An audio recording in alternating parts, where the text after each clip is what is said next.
Bismillah ar-Rahman ar-Rahim. Subhanaka la ilma lana illa ma 'allamtana innaka antal alimul hakim. I am very grateful that the members of this commission have assembled today from faraway places as well as from rain-drenched places like Karachi. But first of all, I would welcome Justice Sajjad Ali Shah to the commission, who has in fact traveled from Peshawar and started work at Islamabad, probably because of this meeting. I'm grateful that Qazi Saab has spared time from his vacation, and Ashtar Saab has gathered the strength to. He's not on record. He's not on file, is he? Ashtar Saab has disappeared from the screen. जी क्या हुआ? Connecting to audio.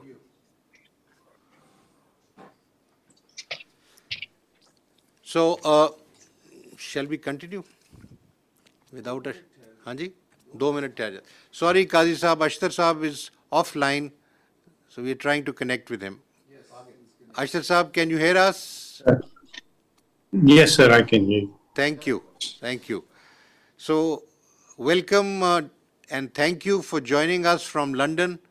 And all of us were thinking of you and praying for your good health. I hope you are in good health. Is that right? Inshallah, sir, I will be in good health. I'm proceeding this evening to the US. And, well, just keep praying for me. Inshallah. We all. Lots of prayers for you. So now very quickly, let's move on with the agenda, which is to consider the appointment of 5 judges on the Supreme Court bench. There are some recommendations by myself as the chairman of this commission, which I propose for the commission to kindly consider. I have already written in the note the reasons for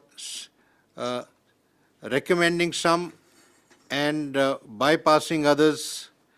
The paper book that you have received contains some data, and the detailed data is available in the larger paper books, which unfortunately I think neither Qazi Saab nor Ashtar Saab have received, because we sent that material through email and through WhatsApp. But anyway, it's nice that you are with us, and any questions that you have, we can answer those as they take place. So, just to complete the formality, I propose the names of Justice Kaisar Rashid Khan, Chief Justice, Peshawar High Court, for appointment to the Supreme Court. Justice Hassan Azhar Rizvi of the Sindh High Court. For such appointment, Mr. Justice Muhammad Shafi Siddiqui from the Sindh High Court, Mr. Justice Nematullah Pulpoto, again from the Sindh High Court, and Mr. Justice Shahid Waheed from the Lahore High Court.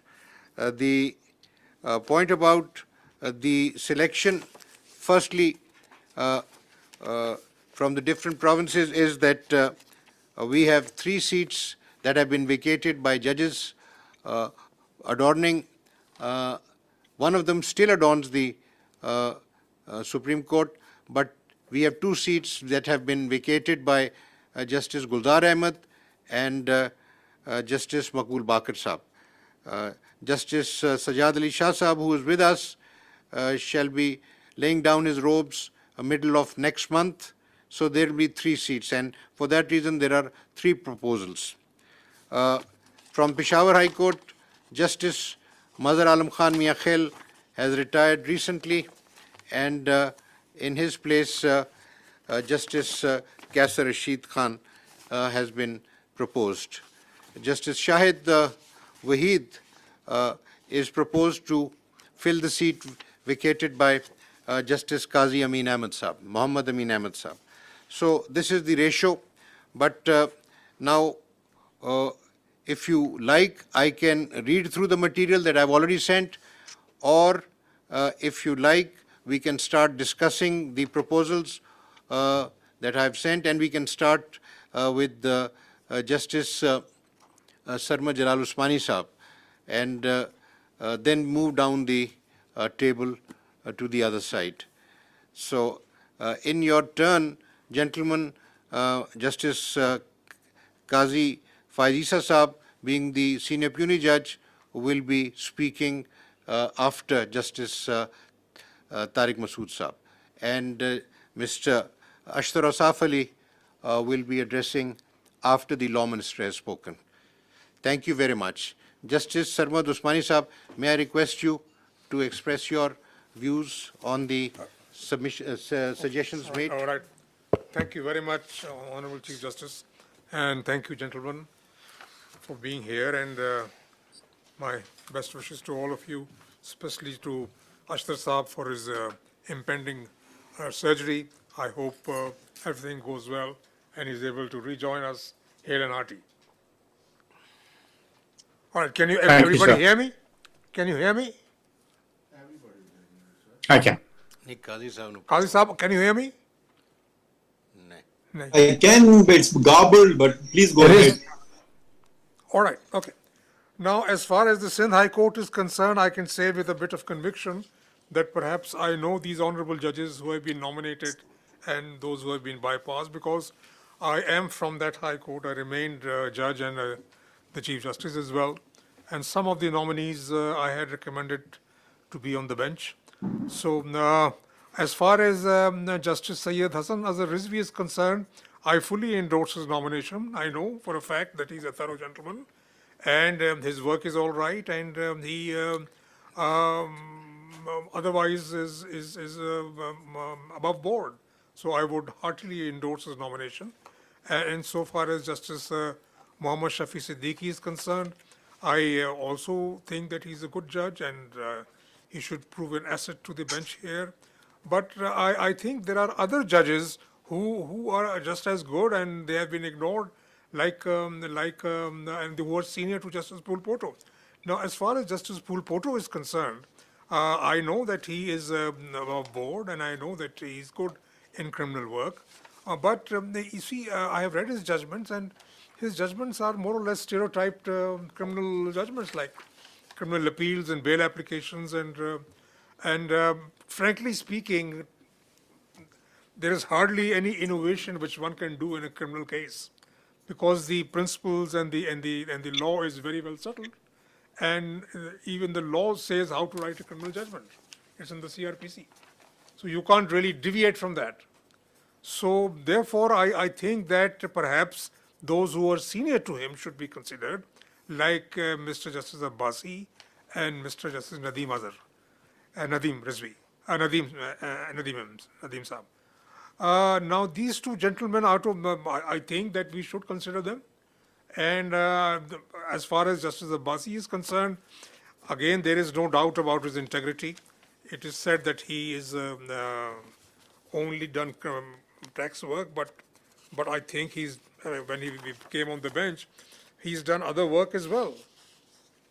I can see from his disposal that he's done, he's done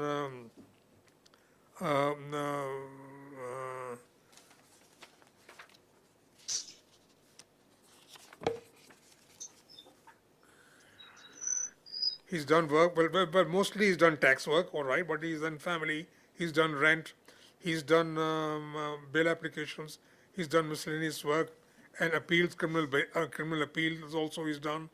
And so there is civil revisions, high court appeals. So tax cases, of course, because he was always a tax lawyer, so I suppose he was put on the tax bench, and the maximum number of disposal is regarding his tax matters. But that's no surprise. because obviously he has always remained a tax lawyer and he specialized in taxation. But otherwise, I find him to be a rounded gentleman. It is said that perhaps his demeanor is a bit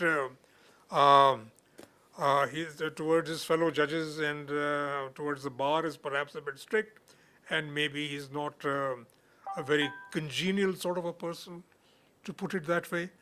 But I have found him, I have been meeting him over the years. I have never found any sort of defect in this part of his personality. He's always been very nice and, very pleasant as far as I'm concerned. So, no, but I'm sure that if the Honorable Chief Justice must have made his investigations, and I'm sure he's right. But I believe that this whatever has been said about him was due to the fact that he was bypassed, not once but twice. So therefore, he was slightly bitter about it. So see, if a person is bypassed for no rhyme or reason, and obviously he may be slightly bitter. If a person, for example, is prosecuted for no rhyme and reason, and ultimately it turns out that he's been wrongly prosecuted, obviously that person will be bitter. So perhaps I don't think this may be a flaw in his character. This could probably be something which boiling up inside him, and maybe sometimes he expresses it. But otherwise, I found him to be all right. I mean, he writes reasonable judgments. He writes good judgments also. I've read his judgments. And he is amenable to work, to disposal. And insofar as Nadeem Saab is concerned, his disposal is low. I agree with that. And perhaps, I don't know, for whatever reason, he's not being writing too many judgments. But the judgments which he writes are up to the mark. That I can say. So my thinking would be that perhaps we could consider either one of these gentlemen to be appointed rather than going down the line and appointing Mr. Pulpot. So that's as far as these from Sindh are concerned. As far as the gentleman from Peshawar High Court is concerned, obviously he's the senior most, and I'm sure that from his the type of work he's done and from his judgments also, I find is up to the mark, and I'm sure that he is a gentleman. So I would fully endorse his candidature, and similarly I would endorse the candidature of Mr. Waheed, Justice Waheed, because the other three gentlemen, I've seen their judgments, and I think that as far as judgment writing is concerned, as far as the quality of the judgments are concerned, Justice Waheed is much above them. And so therefore, and otherwise he's a gentleman, he's above board. So I would endorse that. Thank you very much. That's all I have to say. Thank you, sir. Thank you. Justice Sajad Ali Shah Sahab.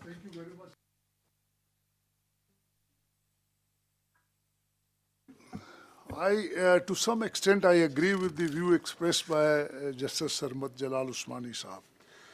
But the reasons which the Honorable Chief Justice has given for bypassing the three judges from Sindh, we have yet to hear the Honorable Chief Justice.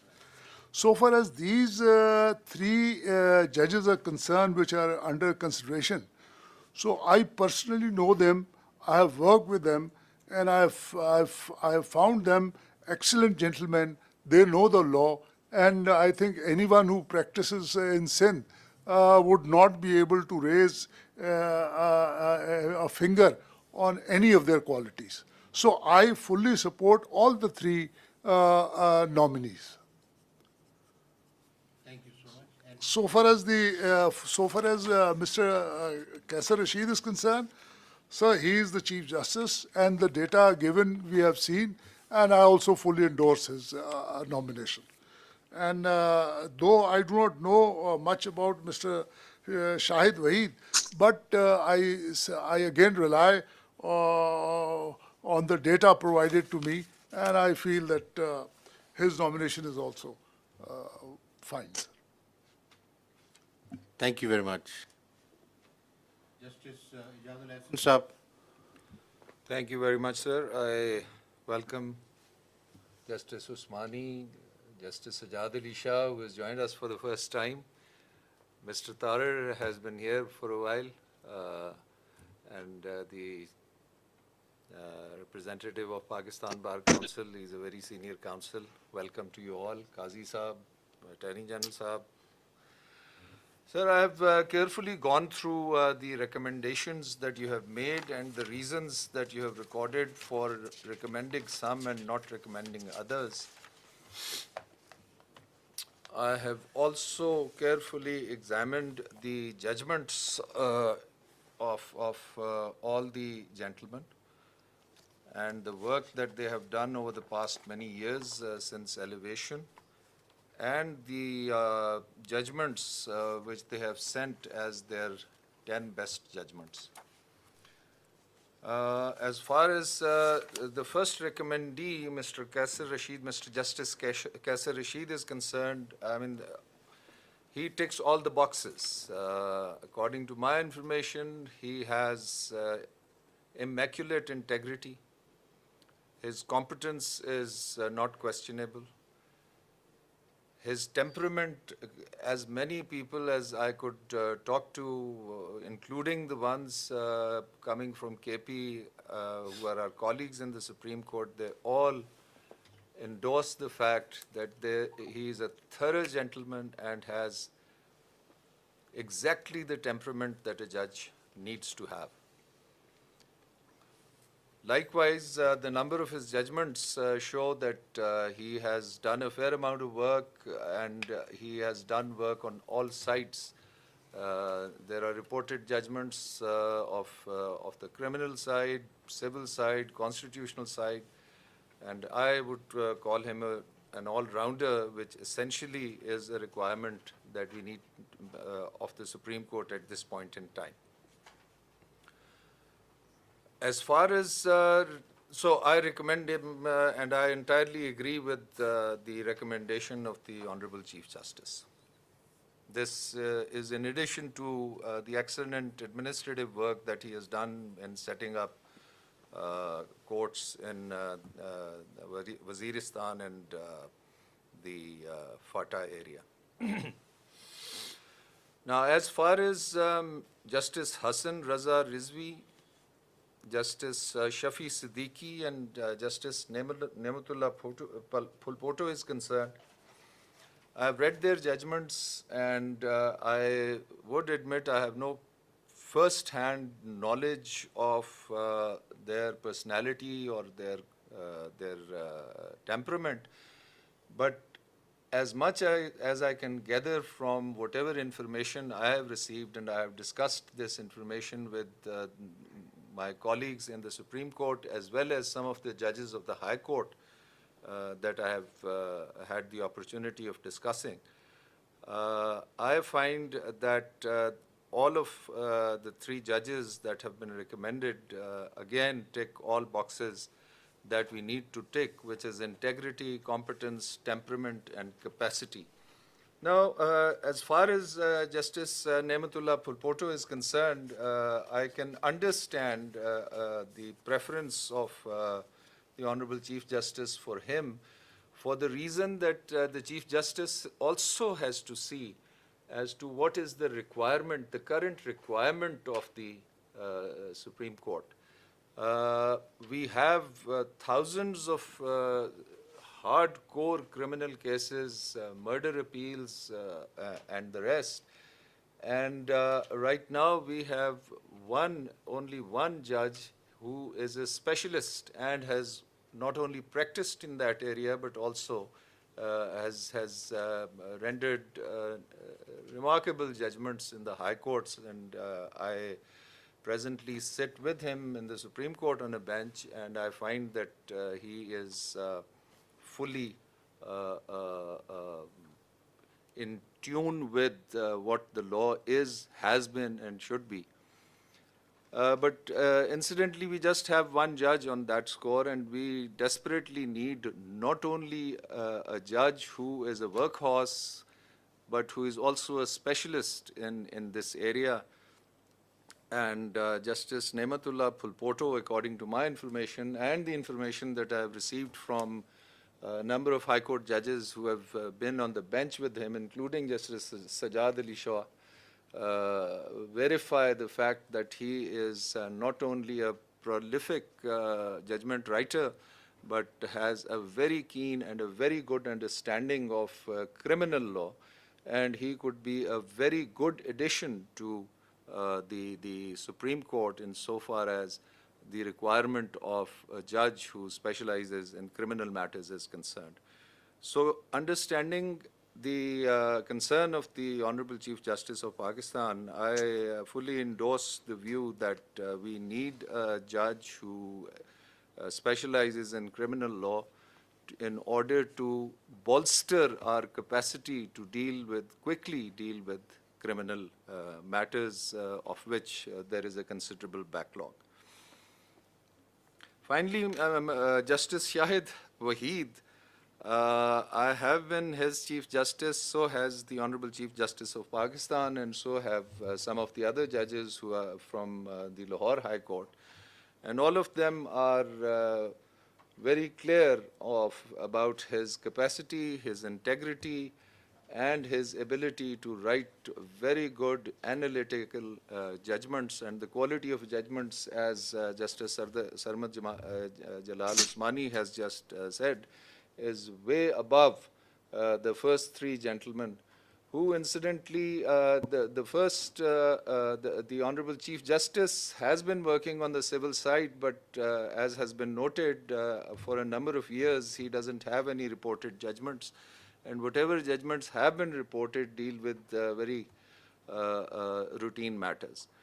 On the other hand, the gentlemen at number 2 and number 3 are again judges who have written routine judgments on the criminal and civil side, and do not, in my opinion, match up to the level of analysis and innovation in civil law that Justice Shahid Waheed is capable of doing. An additional advantage of elevating Justice Shahid Waheed is that, again, hardcore civil side expertise we do need in the Supreme Court at this point in time. And Justice Shahid Waheed has done a lot of work as a practicing lawyer, as a judge of the High Court, as well as when he sat in the division benches dealing with hardcore civil matters for which there is a requirement in the Supreme Court. Plus, in my humble opinion, Justice Shahid Waheed has the temperament and the capacity that we require in the Supreme Court with the sort of work we have. Just one final note that essentially the Chief Justice of Pakistan is the head of the team that he has to field in order to deal with all matters, civil, criminal, constitutional, which come to this court. And he has threadbare and very impartially looked at the various merits, demerits, strengths, and weaknesses of all the judges, which is evident from the fact that he has made an extra effort not only to call for their 10 best judgments, but he has also made an effort to ask for judgments of other judges, junior and senior to this particular nominee, and has made an assessment with which I find myself in entire agreement. So I would wholeheartedly endorse all 5 recommendees that the Honorable Chief Justice has placed before this commission. Thank you very much.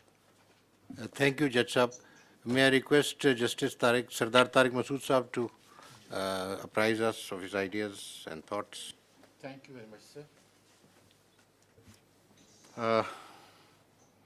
अशर साहब, अल्लाह आपको सेहत दे, आपकी मेहरबानी कि आप हमारे साथ हैं इस कंडीशन में भी। और मैं वेलकम करता हूं जनाब सजाद शाह साहब को कि वो हमारे मेंबर जुडिशल कमीशन के मेंबर बने, और मैं ये भी कहता हूँ कि ना सिर्फ ये बहुत ही लकी हैं, बल्कि इनको प्रिविलेज मिला है कि अपने ही सक्सेसर को ये खुद ही अपॉइंट करके जाएं, which he did. Now, the recommendation which were given to us, these are, first of all, these are contradictory. On one hand, it was said that there would be a seniority plus competence, and for that purpose, from each high court, 3, 4, or 5, 6 judges will be judged.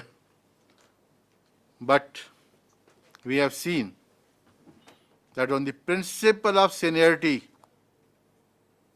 the Chief Justice of Peshawar Court was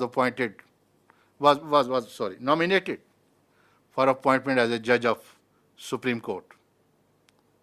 No data whatsoever for the other judges have been provided to us to make a comparative analysis. Presently, there are 4 vacancies for appointment as judge of the Supreme Court, and according to Article 175(8) of the Constitution of the Islamic Republic of Pakistan, the Commission by majority of the total member can nominate one person for each vacancy to the Parliamentary Committee for appointment as judge of the Supreme Court. So the Constitution is not giving any mandate to this Commission for appointment of a judge of the Supreme Court for anticipated vacancies, which is being done now. Although in Rule 3.1 of the Commission, word anticipated is mentioned, was introduced, but the rules cannot overrule the article of the Constitution, which otherwise is quite clear, having no ambiguity. The letter dated 20th July 2022 is silent as to who amongst the judges of the High Court of Sindh has been proposed for anticipated vacancies. If this principle is to be followed, then of course we all and the other judges of the Supreme Court may be allowed to propose their successor, and they also be nominated and approved for appointment as anticipated judges of the Supreme Court. मेरी ख्वाहिश तो कम से कम ये है, बाकियों के बारे में कुछ नहीं कह सकता. Even otherwise, if we approve all the nominees judges, then of course number of the judges in the Supreme Court will be 18, which is against the Constitution. Although under Section 177 of the Constitution, the eligibility for appointment of a judge as a judge of the Supreme Court is 5-year service as judge of the High Court. But practice and propriety always demand that seniority principle shall be considered first, and in case of appointment of a junior judge, while ignoring the senior, and that too without assigning any valid reason, I will valid पे मैं जोर दे रहा हूँ जी, eyebrow may be raised regarding their working in the relevant high courts. It was decided in the previous meeting of the Judicial Commission that there should be, sorry ऐसे वो आ रही है उसके ऊपर वो मिस्ट आ रही है, वो मुझे समझ ही नहीं आ रहा. अच्छा, that there should be criteria for appointment of the judges in the High Court and the Supreme Court, and for the said purpose a committee was constituted to suggest suitable amendments in the relevant rules and propose a criteria for appointment of judges to the Supreme Court. However, Unfortunately, neither the criteria nor the amended rules have been framed by the said committee till date. Although the Honorable Chief Justice has stated on previous meeting that integrity, capacity, temperament, and one thing more, competence, have been settled in that meeting. But even then, that has not been converted into the rules, and the matter was deferred for further deliberation to judge how the criteria will be determined. The list provided of the nominee judges, barring Chief Justice of the Peshawar High Court, who are the junior judges than their senior, and the said senior judges are more eligible. So far, I have gone through the data for appointment as judges of the Supreme Court than the junior nominees. The letter written by Mr. Justice Ahmad Ali Sheikh indicates that he had earlier wrote a letter on 12th March 2022, which was not shared with us in this meeting, in which he had written that due to some circumstances, he is not interested for elevation as judge of the Supreme Court. He is nobody to refuse so. This letter may not be a reason for not considering him for appointment as judge of the Supreme Court. If he was appointed as a judge of the Supreme Court and he refused, then Article 206(2) of the Constitution will operate against him and he will be deemed to have been retired. Only then the next judge junior to him can be considered for appointment as judge of the Supreme Court.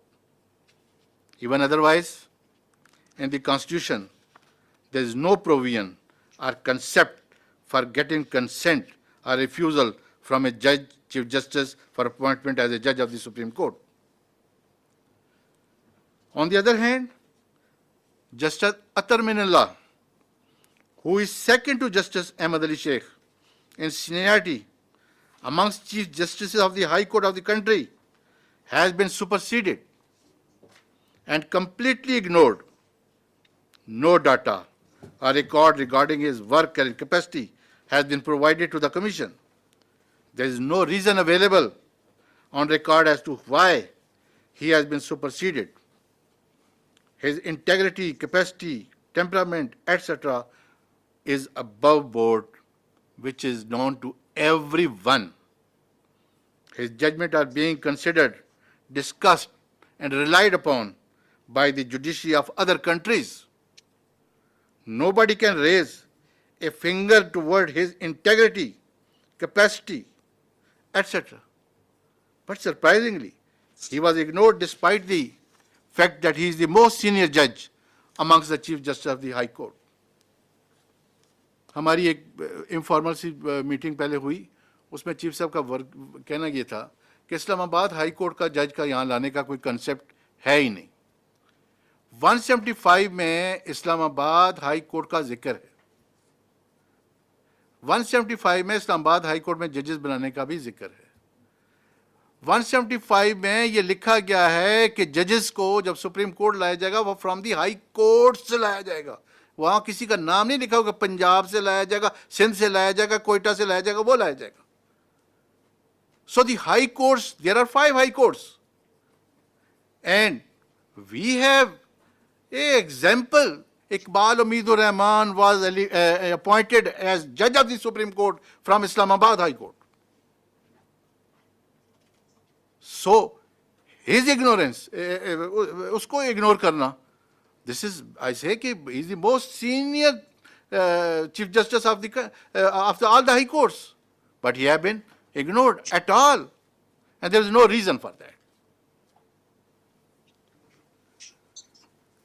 It is quite clear that in the High Court of the Sindh and the Lahore High Court, and amongst the Chief Justices of all the High Courts, there are many senior judges than the nominees for appointment as the judge of the Supreme Court. This amount to discrimination, which is against the mandate of the Constitution. We daily decided the cases in the courts on the basis of the discrimination.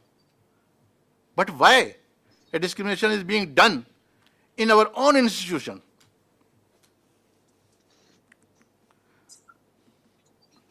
On the other hand, the propriety demands that the seniority must be considered first.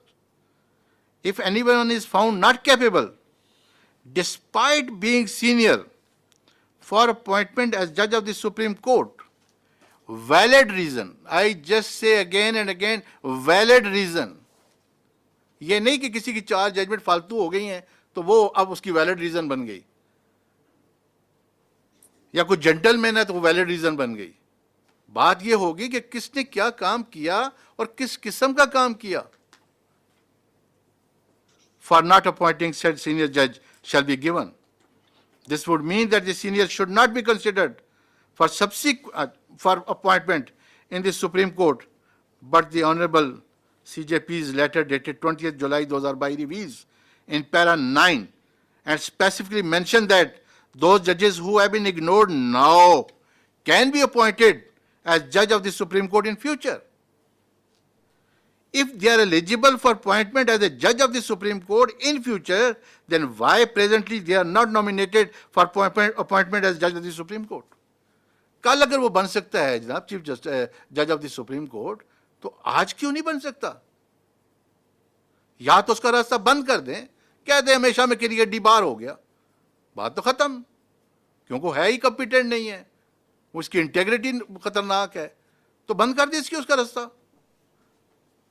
लेकिन once you से कि ये कल आ सकता है और फिर वो नहीं आ सकता, ठीक है जी.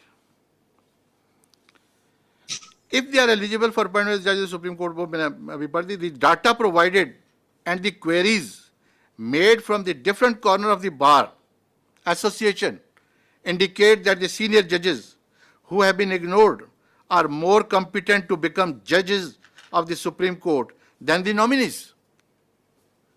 The violation of the seniority and competence will not only hurt their feeling, and if for the sake of argument, as mentioned para number 9 of the above said letter, in future they are appointed as judge of the Supreme Court, the said senior judges in the High Court will become junior to the nominees in the Supreme Court. And this is, I don't know, इसको कैसे हम अज़म कर सकते हैं? We should not manipulate the system by making those who are juniors by them and then making them seniors in the Supreme Court. The Bar Council and Bar Association, who always stand for the judiciary against an unconstitutional act in our country, always done by the forces, have also very serious reservation regarding the appointment of the judges against the principle of seniority. And such reservation are the result of collective wisdom of legal fraternity. And the same cannot be lightly ignored. To abide by seniority principle has been their consistent stand for about a decade. हमेशा से उनका यही stand रहा है और वो यही कहते रहे.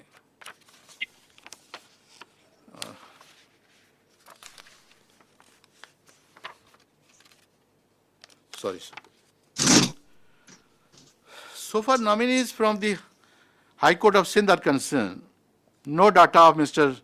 Justice Ahmad Ali Sheikh is provided, and data provided regarding the nominees, along with the 2 senior, indicate that Mr. Justice Irfan Sadat Khan authored 169 detailed judgment and 28 short judgment out of 197 reported judgment.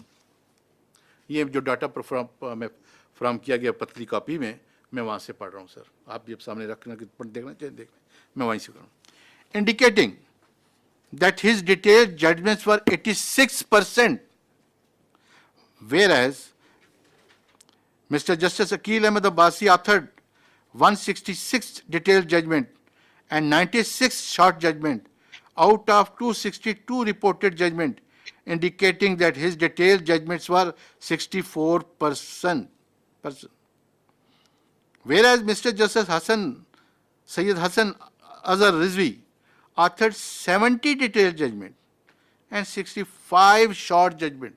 He relied more short judgments out of 135 reported judgment, indicating that his detailed judgments were 52%.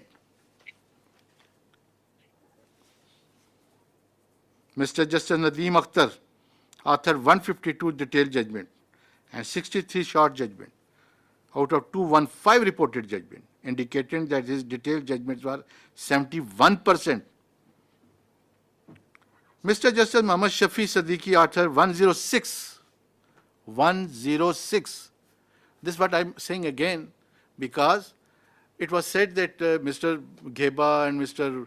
Amir Bhatti, who is the Chief Justice, he had given very few detailed judgment, reported judgment. मैं इसलिए इसको थोड़ा सा कहा है 71%. Mr. Justice Muhammad Shafi authored 106 detailed judgment and 42 short judgment out of 148 reported judgment, indicating that his detailed judgment was 72%. Likewise, Mr. Justice Niamatullah Phulpoto authored 134 detailed judgment and 111 short judgments. We all know in फौजदारी case कैसे short judgement लिखी जाती हैं, किस तरह lawyers को कहा जाता है विड्रॉ करो, क्या करो, you know everything, we know everything. Out of 245 reported judgment indicated, and his detailed judgment were 55%. This equation also points out that the ignored judges have given more detailed judgment than some of the nominees. Rather, Mr. Justice Irfan Sadat Khan has authored 86% detailed reported judgment, which are highest than the judgment of the nominees. सबसे ज़्यादा है उसकी. But he has been ignored. He is not competent. उसकी capacity नहीं है लिखने की.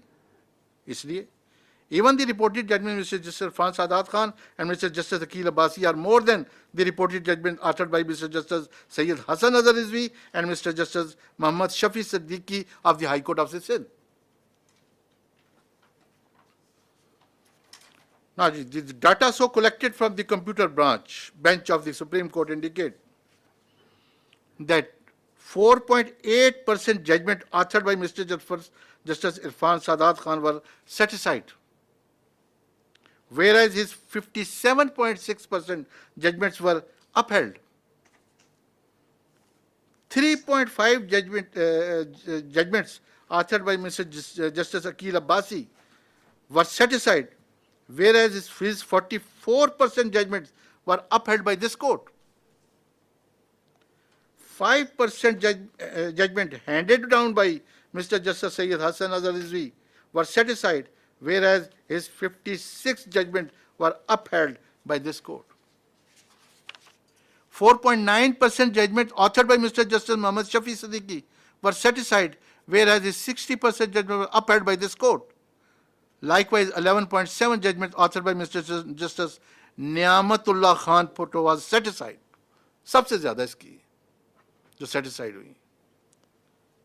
Whereas his 48 judgments were upheld by this court. The above data and percentage of set aside judgment authored by Mr. Justice Irfan Sadat Khan and Mr. Justice Akil Ahmed Abbasi are lesser in number than the other nominees, judges of the High Court of the Sindh, which indicate the better competency and command of law of the said two senior judges.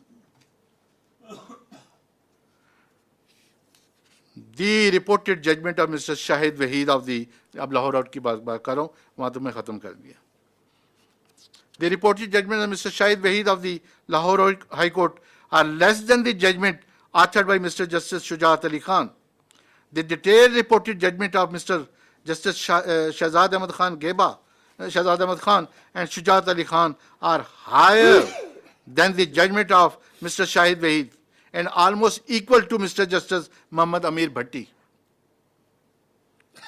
So this comparative chart annexed with the record also indicate that senior judges are more eligible than the nominees judges. 2.6% judgment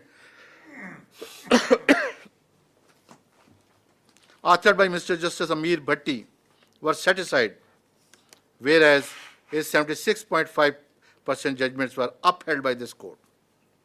18.2 judgment authored by Mr. Justice Malik Shehzad Ahmad Khan. Sorry, sir. Ek minute. Bismillah.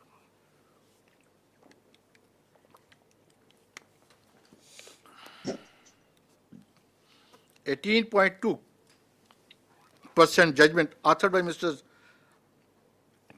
Amir Bhatti Kapal was satisfied, whereas 2.6 were there. 18.2 judgment authored by Mr.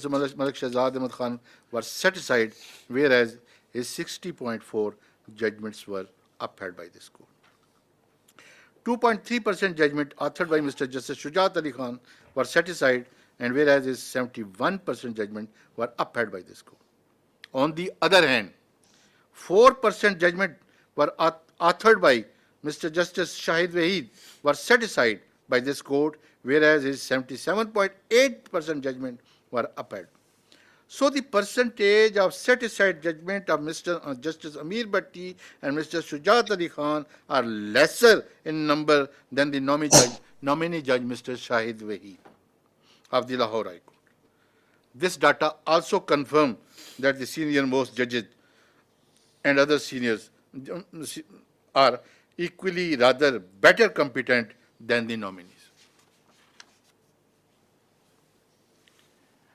So far, Niamatullah Phulpoto is concerned, I totally agreed with my senior most judge, Usmani Saab. I have also gone through the judgments handed down by Mr. Justice Niamatullah Phulpoto, who has normally authored his judgment on criminal side. 111 judgments were challenged before the court. Out of 9 were pending. Leave was granted in 27 cases, and 13 judgments were set aside, and his judgment set aside, whereas 53 cases were dismissed, out of which many of them were dismissed having become infectious.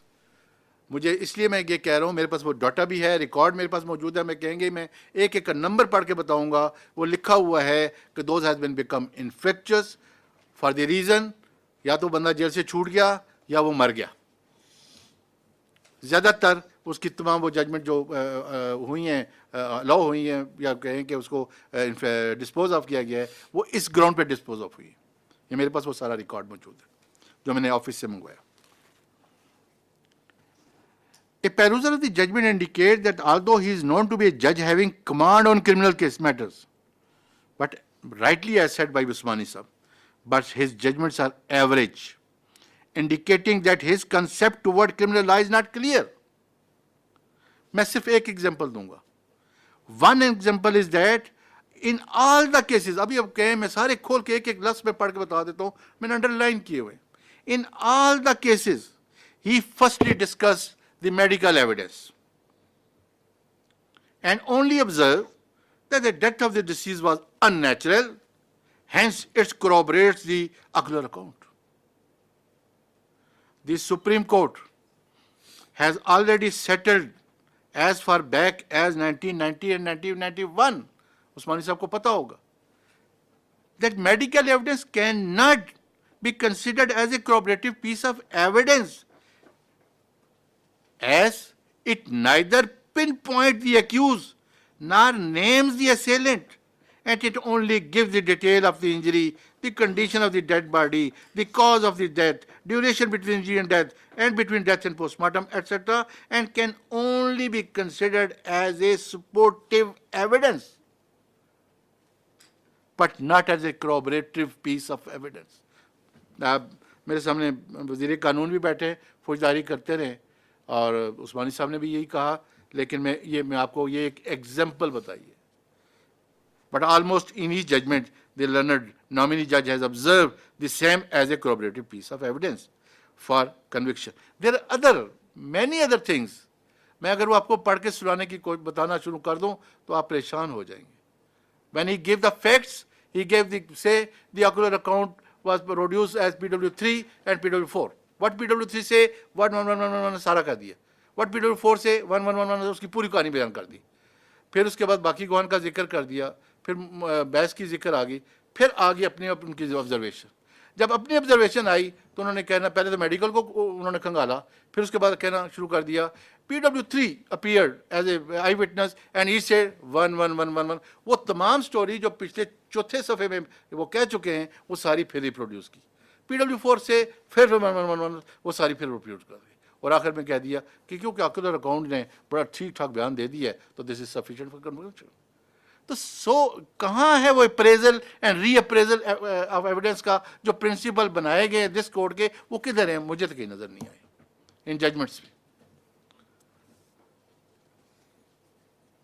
On the other hand it was said, जब शहजाद खेबा साहब को कहा गया कि उसको नहीं बना रहे हम लोग, अभी इसमें जो रीज़न दिए वो यही दिया जी, उसकी एवरेज जजमेंट है. खोल के देख लीजिए, एक एक जजमेंट को पढ़ के देखेंगे, यू विल सी. ये मैं ये नहीं कहता कि वो लाहौर के जजेस का ये एक बहुत माशाल्लाह अच्छी बात है कि वो each and every piece of evidence को डिस्कस करते हैं. रीअप्रेजल का एविडेंस का यही तो मतलब है. हम सुप्रीम कोर्ट में तो ये कह सकते हैं कि नो बस ठीक है, it's alright, both the courts have seen and we are not going to से.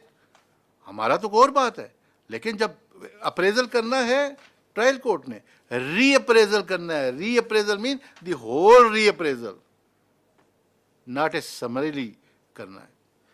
तो ये ऑलमोस्ट इन दी जजमेंट यही कुछ कहा है उन्होंने जी. His reasoning against the settled principle of appraisal and reappraisal of the evidence. What is even more worrying is that he adamantly refuses to read or follow our 30-year-old Supreme Court precedents, thus contravenes Article 189 of the Constitution. But he has been nominated. Okay. The information so far I have gathered from different corners of Sindh is that his integrity is also questionable. Whereas the reason for his appointment given in the letter dated 20th July 2022 is silent regarding his integrity. Same is the position in regard of Mr. Justice Muhammad Shafi Siddiqui. The information so gathered from the liars in the relevant quarters from Sindh is also found questionable integrity, and the reason for the appointment are also silent regarding his good integrity.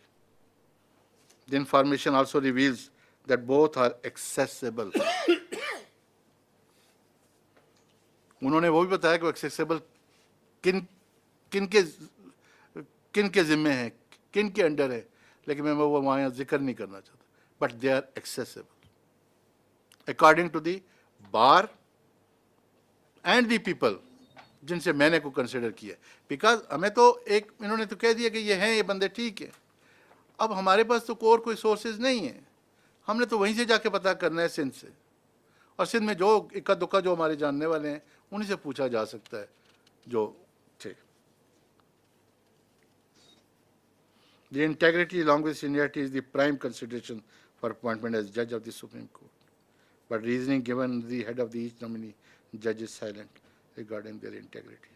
It is also a circumstance that nobody has raised his finger toward the integrity of Mr. Justice Irfan Sadat and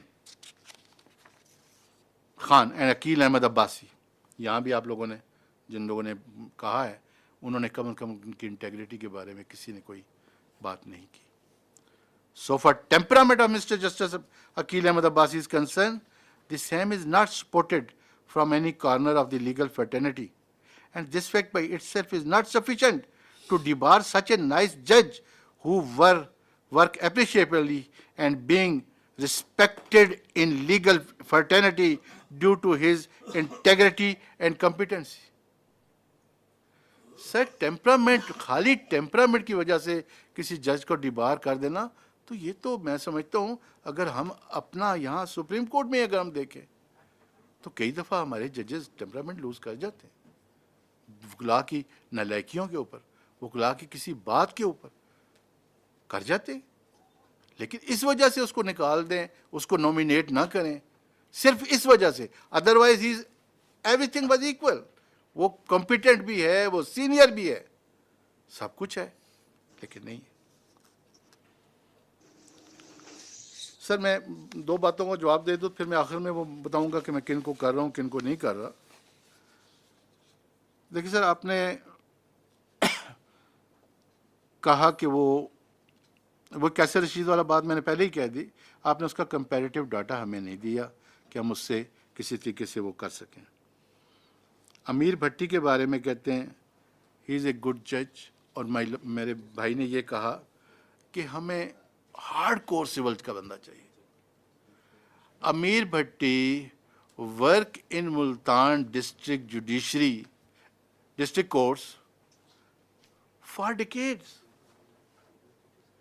उसका hardcore का इतना तजर्बा है civil side पे, revenue side पे, हर side पे, कि could be a good addition in this institution for that purpose. और क्रिमिनल के लिए फुलपोटो को लाने की जरूरत बजाय आप ये देखें कि यहाँ क्रिमिनल के केसेस कितने थोड़े से ही हैं, इतने ज़्यादा नहीं हैं। यहाँ सिविल केसेस जो हैं वो मल्टीपल थाउजेंड एंड थाउजेंड में हैं। असल केसेस तो वो हैं जिनको ख़त्म करना है, जिनके लिए मैक्सिमम जजेस यहाँ पे सिविल के पहले ही अवेलेबल है। फौजदारी के तो इक्का दुक्का है बकौल इजाजुल हसन साहब के। तो इसलिए मैं ये समझता हूँ कि he is the most competent and suitable person. Now I conclude करता हूँ जी। I with all reservation, मेरी रिजर्वेशन हमेशा ये रही है जी सीनियरिटी की। ये सीनियरिटी प्रिंसिपल को जब भी हम वायलेट करते हैं इस मुल्क के लिए कुछ अच्छा नहीं होता। I with all above reservation is not inclined to approve the proposal for appointment of Mr. Justice Sayyid Hassan Azhar Rizvi, Muhammad Shafi Siddiqui, Niamatullah Phulpoto, falling at serial number 4, 6, and 7 of the seniority list respectively in the High Court of the Sindh, and Mr. Justice Shahid Waheed, falling at serial number 4 of the seniority list in the Lahore High Court. As we have been provided comparative record, and I say that from the above comparative discussion, I am confident that in view of the seniority principle, integrity and competency, Mr. Justice Muhammad Amir Bhatti is suitable for appointment as Judge of the Supreme Court on vacant seat. Likewise, on the principle of seniority, Mr. Justice Ahmad Ali Sheikh, keeping in view his vast experience as a Chief Justice of the High Court of Sindh and his earlier consideration for appointment as an ad hoc Judge of the Supreme Court, he is also suitable for his elevation as a Judge of the Supreme Court of Pakistan. If he is proceeded under Article 206, then of course Mr. Justice Irfan Sadat Khan and Aqil Ahmad Abbasi are the most suitable judges to be appointed as a judge in Supreme Court of Pakistan, and I approve their name as such.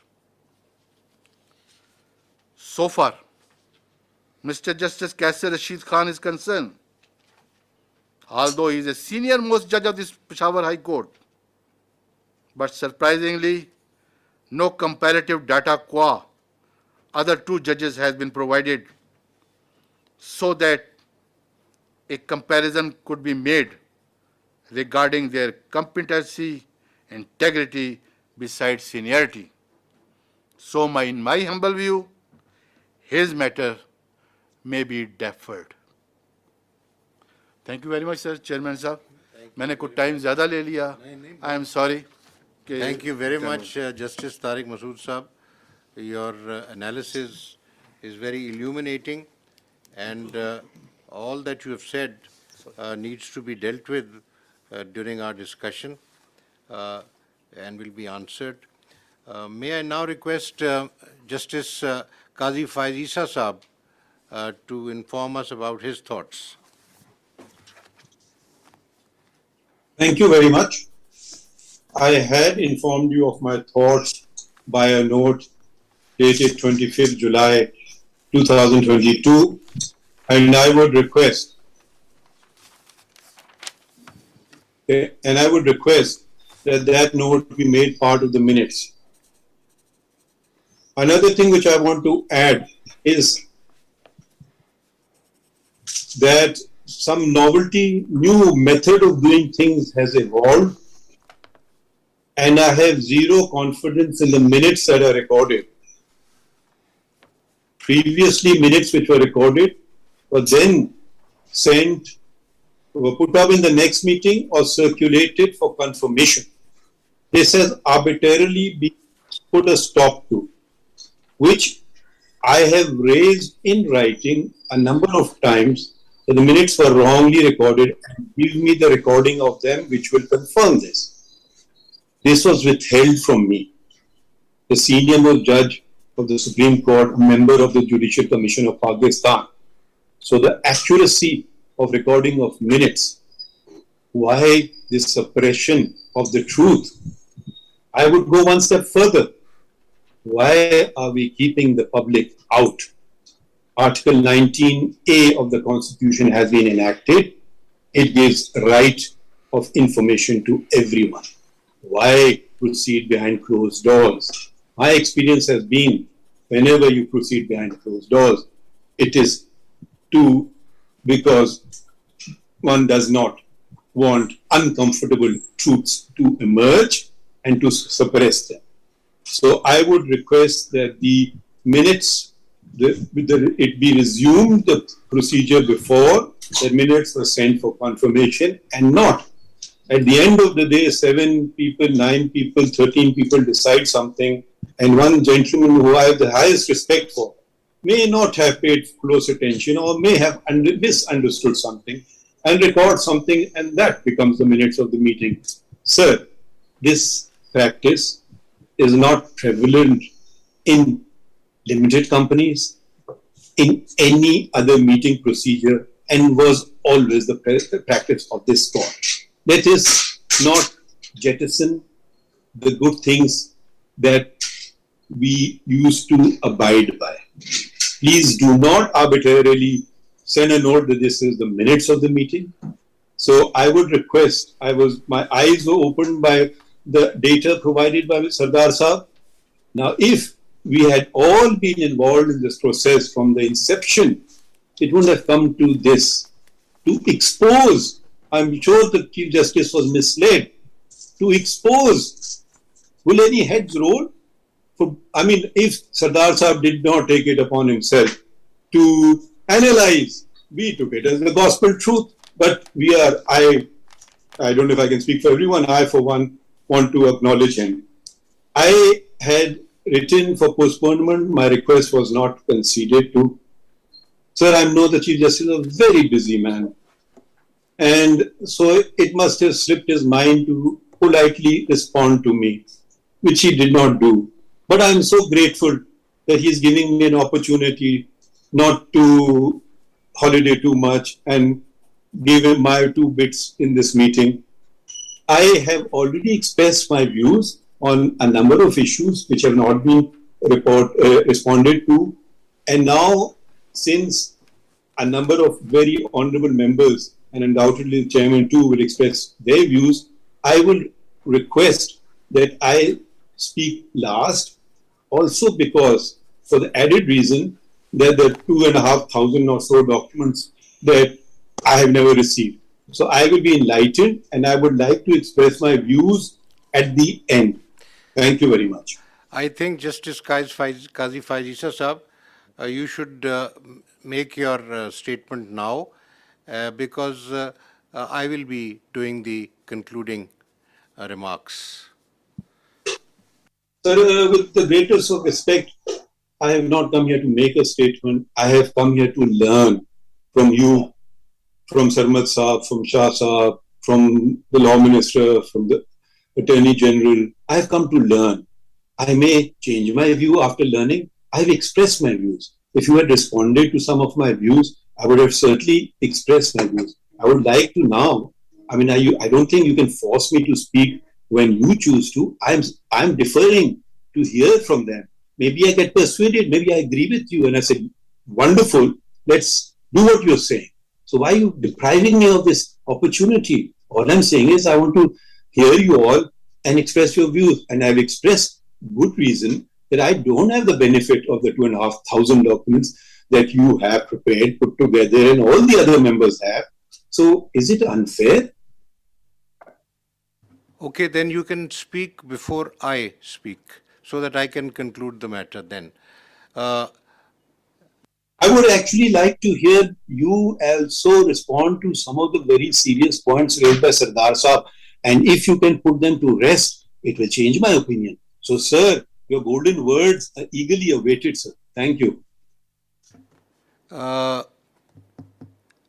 May I now request the पहले Attorney General बोलते आप बोलेंगे ना? May I now request the Law Minister to kindly express his views? Thank you very much, Mr. Chairman. And first of all, I congratulate Mr. Sajjad Ali Shah joining the first meeting. Many prayers for Attorney General Ashtar Osaf for a swift and quick recovery, and look forward to see him here appearing before the benches, having meetings with us, and bringing us to the dinners as he always does. Sir, I've been enlightened by the material sent to me by the Commission, as well as the views expressed by the honorable members of the Commission. Before I comment upon the nominations, I would like to place on record my views regarding the principle of seniority and fitness for elevation of the candidates. As all of us know that this being the apex court of the country, and there is no other court who can actually sit over the Supreme Court for reversing or changing or setting aside the orders and correcting the wrongs, if any, committed by the court. Sir, we expect that we should always go for best of the best. So while saying so, I would suggest that we have to actually formulate a criteria and then to codify it in order to streamline the rules and the criteria, that at what juncture we should bypass or ignore the seniority principle, and what should be the valid reasons for ignoring the same. Mr. Chairman, unless and until we actually with open hearts we sit together and we frame these rules, my belief is that we would not be able to bring transparency to these proceedings. And in that eventuality, we will be losing the trust of the stakeholders and the public at large. Sir, I have seen in the past years, the bar bodies, the bar councils and bar associations are time and again urging that there has to be codified formula for the functioning and the criteria, functioning of the commission and the criteria for the elevations, be that it may the high courts and more particularly, sir, the Supreme Court of Pakistan. I am impressed the way the honorable chairman tried to bring everything on record and give us an opportunity to analyze the material and then to decide. But as Justice Sardar Tariq Masood pointed out, sir, when we look into these things, many confusions and many questions arise in our minds.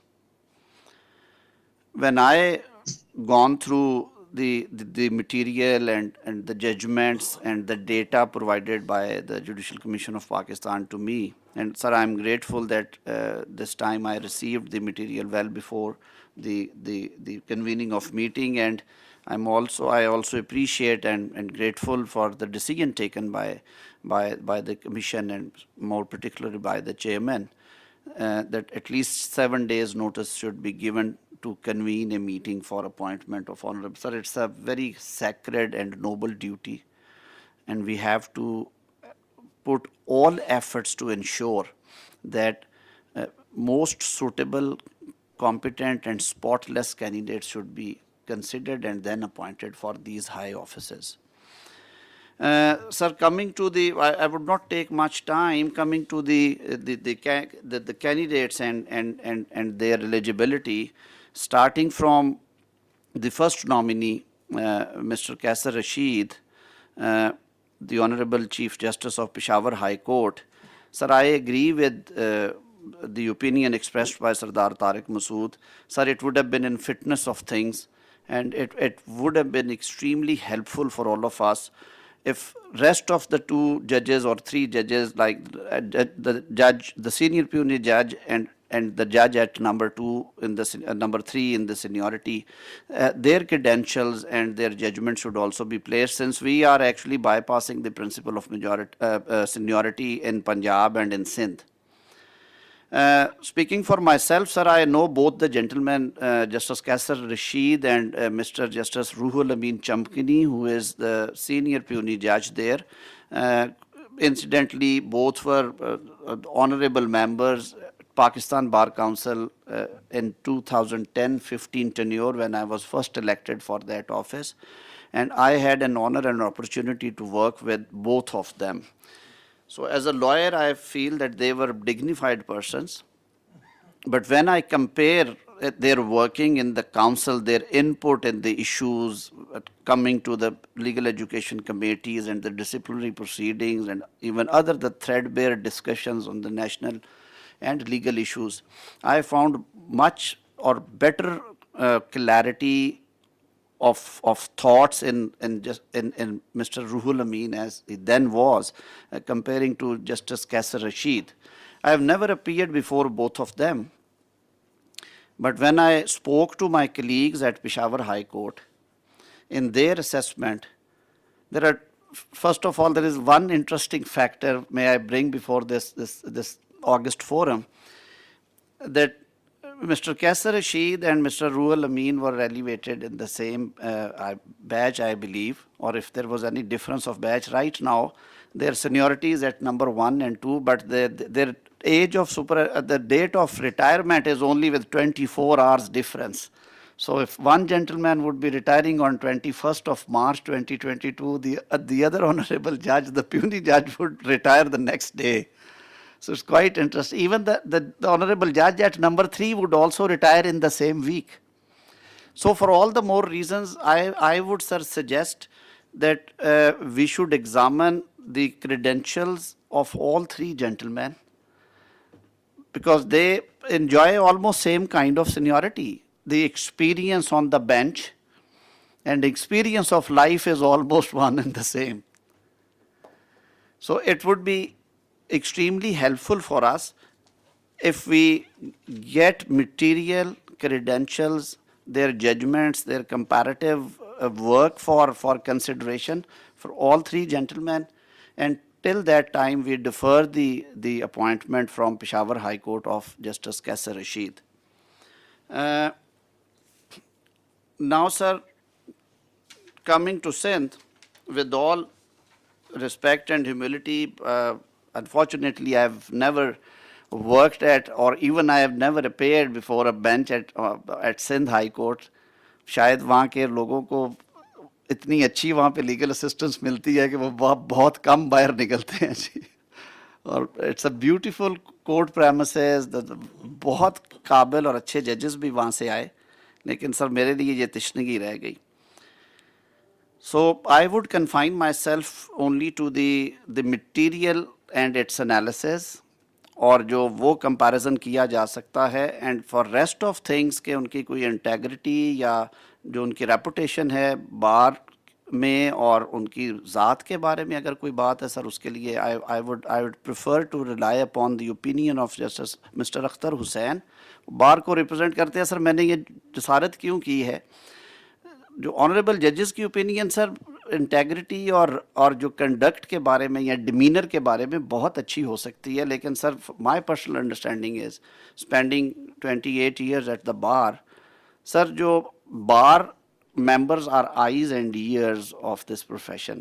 کیونکہ sir ہم لوگ ایک سے دوسری, دوسری سے تیسری, تیسری سے چوتھی کورٹ میں جاتے ہیں, ہر بندے کو سر کام کرتے ہوئے دیکھتے ہیں, ان کی جو کمپیٹنس کا لیول ہے, ان کی جو کیسز کا ڈسپوزل ہے, ان کے لکھنے کا انداز ہے, ان کا آرڈر ڈکٹیٹ کرنے کا طریقہ, ان کا کورٹ میں ڈیمینر, لائرز کے ساتھ کنڈکٹ, لٹیگنٹس کے ساتھ کنڈکٹ, سینئر پارٹنرز یا junior partner in the division bench یا لارجر بینچز میں ان کا جو ساری چیزیں سر وہ ساری ہم لوگ دیکھتے ہیں, اور میرے خیال میں سر وہ قدرے بہتر اسیسمنٹ ہوتی ہے. تو سر اس پارٹ کے لیے میں رائے کروں گا سر اختر حسین صاحب سے کہ وہ ہمیشہ بڑا باریک تجزیہ دیتے ہیں, and more specially he belongs to same city, اور he has been working Sindh high court for almost Akhtar sahib 50 years. Golden jubilee ہو گئی کیا جی؟ Now sir, as far as the nominations are concerned, I agree to great extent that when we sir the expectancy principle یا ایک خواہش ہوتی ہے آپ کی کہ میں الٹیمیٹلی اپنا کیریئر ایپکس کورٹ میں آ کے وہ کلمینیٹ ہو, تو سر سینئرز کو اگنور کرنے کے لیے میرے خیال میں سر بہت ویلڈ اور ساؤنڈ ریزنز ہمیں درکار ہونی چاہیے. اور میں نے شاید اسی لیے سر شروع میں کہا تھا کہ گورنمنٹ بھی یہ سمجھتی ہے, and I have also discuss this issue with my colleagues in the cabinet, جو تھوڑا سا لیگل جن میں انٹرسٹ ہے, and also with the honourable prime minister. وہ بھی سمجھتے ہیں کہ سر بار باڈیز کی یہ جو ڈیمانڈ ہے, اور کمیشن میں بھی بہت دفعہ سر یہ بات ہوئی ایون بائی دی آنریبل ججز, that we should devise a codified criteria for that matter. کہ ایک تو سر کمیشن کی جو فنکشننگ ہے وہ بہت آسان ہو جائے گی, دوسرا سر یہ جو پک اینڈ چوز کی کبھی بھی یہ بات نہیں آ سکے گی اس صورت میں جہاں پہ سر سینیورٹی جو ہے وہ ڈیمیج کرتی ہو کمپیٹنس کے حوالے سے, اور کھڑی یا خدا نخواستہ کوئی انٹیگریٹی کا ایشو آتا ہو, تو اس صورت میں بالکل ہمیں نیچے جانا چاہیے. کیونکہ جیسے میں نے شروع میں کہا یہ آخری عدالت ہے, اور اس میں ہمیں بیسٹ آف دا بیسٹ کے لیے آنا چاہیے. لیکن سر اگر سینئر لوگوں میں ایکولی گڈ یا تھوڑے سے فرق کے ساتھ لوگ بیٹھے ہوں, سر انہیں اگنور کرنا شاید ان کے ساتھ زیادتی ہو جائے. تو اس حوالے سے جیسے یہ انالیسز کر رہے تھے جسٹس طارق مسعود صاحب, میں نے بھی سر دیکھ رہا تھا, تو اگر اس کو ریویو کیا جا سکے اس تناظر میں کہ ان نامینیشنز کو جو سندھ سے آئی ہیں, اسپیشلی جو جسٹس حسن رضوی صاحب اینڈ جسٹس شفیع صدیقی صاحب کی, سر ان کو ایٹ پار دیکھ لیا جائے جو ان کے سینئر ججز ہیں ان کے ساتھ. اب ایک لمحے کے لیے یہیں پہ روکتے ہوئے sir going down to justice Phulpoto, sir, I'm also a criminal side practitioner for many years, and I've been appearing mostly in the criminal matters. I've gone through the judgments. There are serious defects, sir, and deviation from the standard principles of criminal law. And more so, جو بہت زیادہ dependence ہے سر record کے اوپر, instead of applying mind and giving reasons for decision, which is actually the job of a judge. And a good judge always, sir, you don't need to, you are sitting in a court of appeal, the record is also part of the case, وہ آپ کے سامنے ہے, وہ سارا reproduce کرے ضرور جو جہاں پہ بہت ضروری ہے آپ کی ریزن کو سپورٹ کرنے کے لیے. لیکن I have seen that he has been writing long judgments, relying upon the records, and then abruptly writing few lines that the ocular account fully supports, is not of the quality which should be believed by. Why should not be believed? One has to give reasons to satisfy the other side. تو ان کی حد تک سر میرے ویسے بھی وہاں سے جو دوستوں سے بات ہو رہی تھی کل, کوئنسیڈنٹ سمجھے, that he is a person of a weak personality. جی معذرت کے ساتھ میں اس پہ بالکل فرم نہیں ہوں, لیکن ہیر سے ضرور ہے کہ ان کے वो बहुत स्ट्रॉन्ग नहीं है डिसीजन मेकिंग में भी, और इवन जो उनकी सोशल रिलेशनिंग है उसमें भी उन्हें बहुत कंफ्यूज नज़र आते हैं.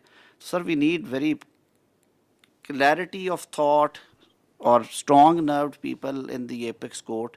तो फुलपोटो साहब की हद तक तो सर मैं समझता हूँ कि बेहतर हो सर अगर ये नॉमिनेशन जो है वो डिसअप्रूव की जाए, ताकि कोर्ट में जो बेहतर स्टाफ है सर आपके पास वो आए और जो बेस्ट अवेलेबल लोग हैं, बेस्ट ऑफ द बेस्ट को हम लेके आए. Sir coming to Lahore,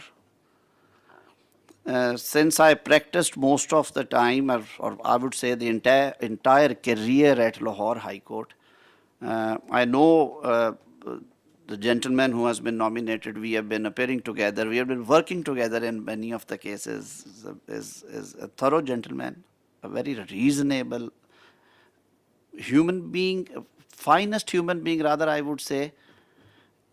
He was a good lawyer and a good judge, though I've not frequently been appearing before him because he most of the time deals with civil or constitutional matters or the other miscellaneous work broadly from the civil or constitutional side. But sir, I have been frequently appearing before the two honorable judges, or rather three honorable judges senior to him, whose data has also been shared and whose judgments have also been shared with them. Sir, speaking for myself, if I have given the chance to give one recommendation or nomination before this August forum, I would suggest that the Supreme Court right now needs judges, or at least a judge who has vast experience on the criminal side. As Justice Jazul Hassan rightly said, that there are, I would simply add one more person. He is right now naming two honorable judges from Lahore High Court. One is luckily sitting with us, and the another gentleman, Justice Naqvi. They have been practicing on the criminal side. They have been dealing massively, I would say, with the criminal matters. And they turned out to be good judges at the High Court level and mashallah now at the Supreme Court. Sir, keeping in view the number of pending cases and the, I would say, the comparatively less criminal side judges in the Supreme Court, I would very respectfully submit that this nomination may please be reconsidered, and Mr. Justice Shahzad Ahmad Khan may be considered to be elevated as judge of Supreme Court.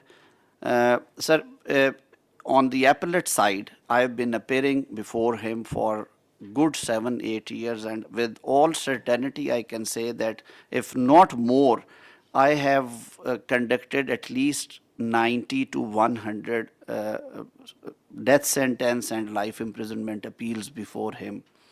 I have always found him to be decent and reasonable. He is open to listening. He changes his mind if you convince him, and writes reasonably good judgments.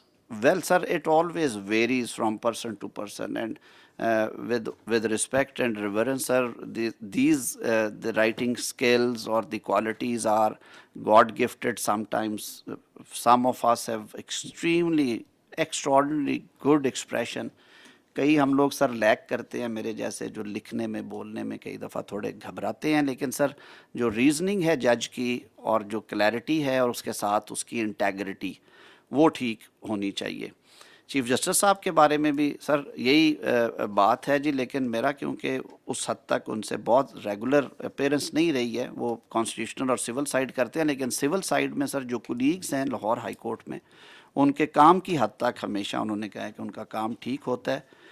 जैसे बात यहाँ पे हुई थी कि जी criminal side पे हमें एक एडिशन चाहिए, तो मेरा सर ये राय होगी कि हम नंबर 9 पे जाने की बजाय सिंध हाई कोर्ट में जस्टिस फुलपोटो की तरफ, it would be in fitness of things अगर हम जस्टिस शहजाद अहमद खान को लाहौर से कंसिडर करें, having vast experience on the criminal side, and there is nothing adverse against him as far as his integrity, his reputation, his demeanour, his conduct with lawyers, sir, that is concerned. So this is, sir, these are my recommendations, ji. Now, sir, coming to another important point, sir, I would also like, if the honorable chair allow me, sir, this process also involves the recommendations or confirmation by the parliamentary committee, which is a constitutional committee consisting of the members of parliament from the uh, treasury and opposition benches. Sir, I've been a member of that committee as well. I've been specifically requested by my fellow colleagues to bring this thing on record, since the commission is also sitting. And I'll also seek your honor's time as a chief justice. I'll seek your half an hour to submit before you that the feeling of the members of the parliamentary committee is that their recommendations have not been honored whenever they reversed the decision of the Judicial Commission, and almost every time there had been judicial verdict on the same, and 95% decisions have been overturned by the courts. Sir, it's a constitutional body. The Constitution also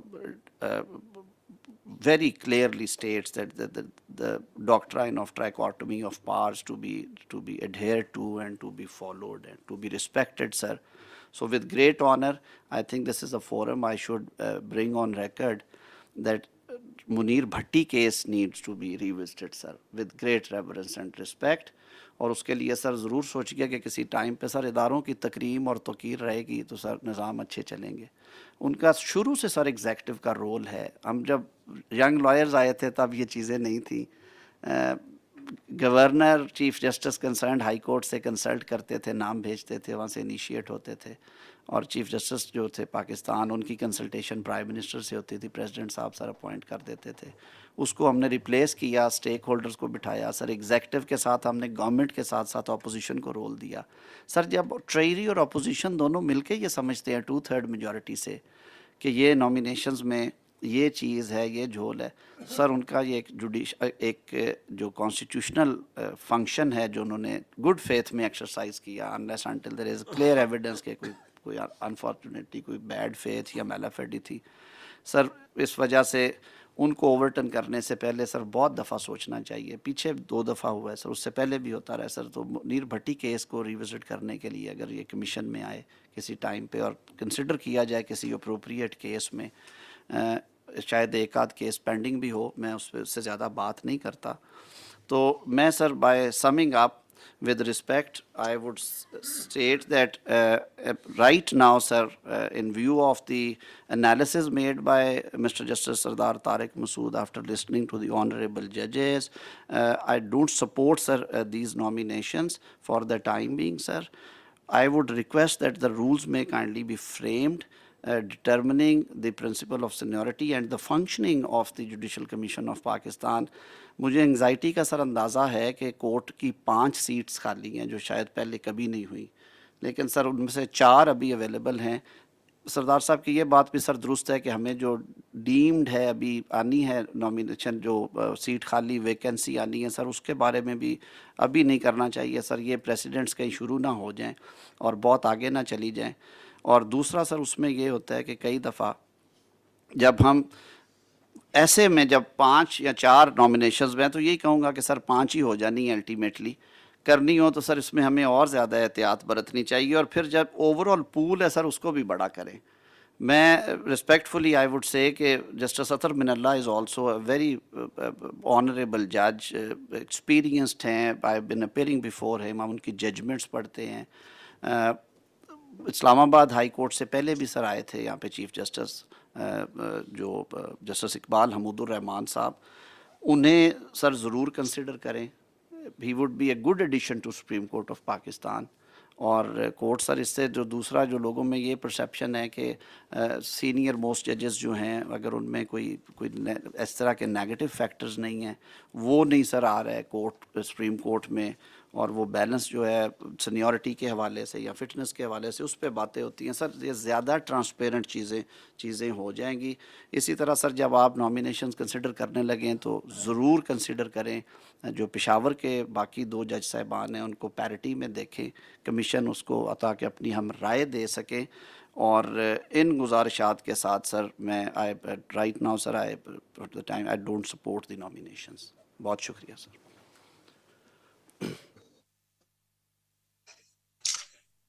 May I request the worthy Attorney General to kindly express his views?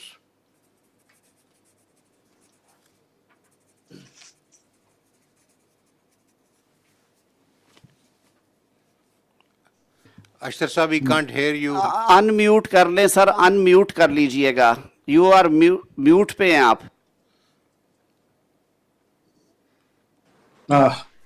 Assalamu alaikum ji. I'm not computer savvy, nor do I know much about these things. Nevertheless, I'm here because I feel it's the national duty جو اس forum کو دی گئی ہے. سجاد علی شاہ صاحب یہاں پہ پہلی دفعہ تشریف فرما ہے. ویلکم سا. اللہ تعالیٰ آپ کو سب کو صحت میں رکھے.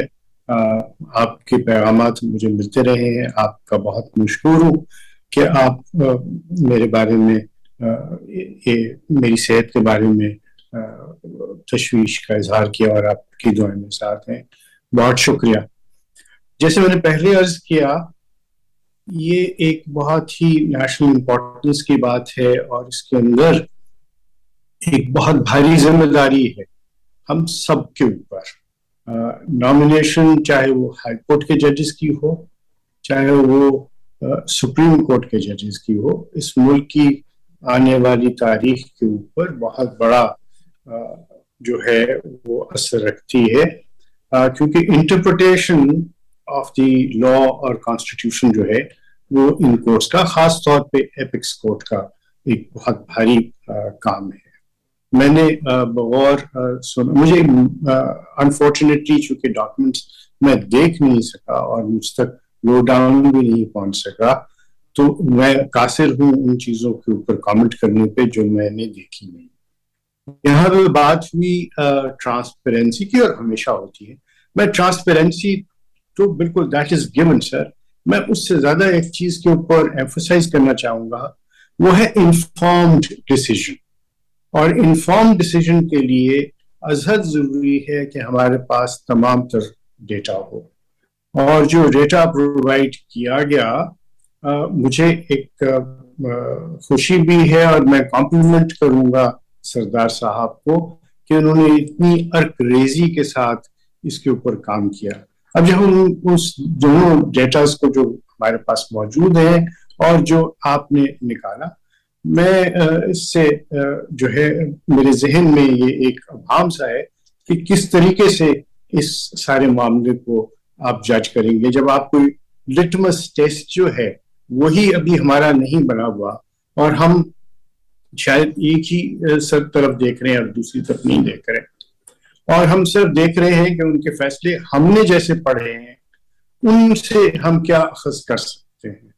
تو شاید جہاں پہ ہم بات کرتے ہیں سینیورٹی کی, جہاں پہ ہم بات کرتے ہیں کمپٹنس کی, جہاں ہم بات کرتے ہیں انٹیگریٹی کی, ابلٹی کی اور ٹیمپرمنٹ کی, تو شاید ہمیں یہ بھی کنسیڈر نہیں کرنا چاہیے کہ ان ججز کی جن کی ہم ایلیویشن کی بات کر رہے ہیں, ان کے متعلق ایپلیٹ کورٹ نے, جب وہ سپریم کورٹ نے ان کے متعلق کیا کہا ہے, ان کو کتنا انہوں نے سراہا ہے یا کتنا ان کو اوور ٹرن کیا ہے, کیا ان کے اندر کوئی ان کے متعلق کامنٹس ہیں. تو شاید یہ ایک پہلو ہے جو ہمیں رولز کے اندر ضرور لکھنا چاہیے. یہ میری سوچ ہے. اور جب ہم دیکھتے ہیں جو ڈیٹا, میرے پاس تو کچھ موجود نہیں ہے کہ میں اس کو دیکھ سکوں, اور مجھے کوئی ضرورت نہیں ہے کہ اس کو ویریفائی کروں. جو سردار صاحب نے کہا ہے, جو انہوں نے کہا, وہ بالکل درست. جس طرح آپ کے وہاں پہ ہیں وہ بھی ہیں, لیکن ہمارے پاس کوئی اس کو کمپیئر کرنے کے لیے نہ وقت ملا, نہ ہم نے اس کو اس طریقے سے دیکھا ہے. دوسری بات, اور میں سمجھتا ہوں کہ رولز کے اندر یہ چیز ہو, دوسری بات بہت ضروری یہ ہے وہ یہ ہے کہ ہم جو ایگزسٹنگ ویکنسیز ہیں اس کے متعلق اپنے آپ کو کنفائن کریں اور اینٹیسپیٹری ویکنسی کے لیے اس ویکنسی جب when it occurs, let's cross the bridge when we get there, sir. This is what my thought process is, sir. جہاں تک بات جو ان کی ٹیمپرمنٹ اور یہ ساری چیزیں ہیں اس میں کالیگس اپنی جگہ پہ ہیں لیکن بار کا جو امپریشن ہے اور بار کی ان پٹ ہے وہ اصل ضروری ہے. شاید اسی لیے آئین میں بھی ایک کردار دیا گیا ہے ریپرزینٹیٹیوز آف دی بار کو. اگر آپ اجازت دیں تو میں تھوڑا سا پانی پی لوں.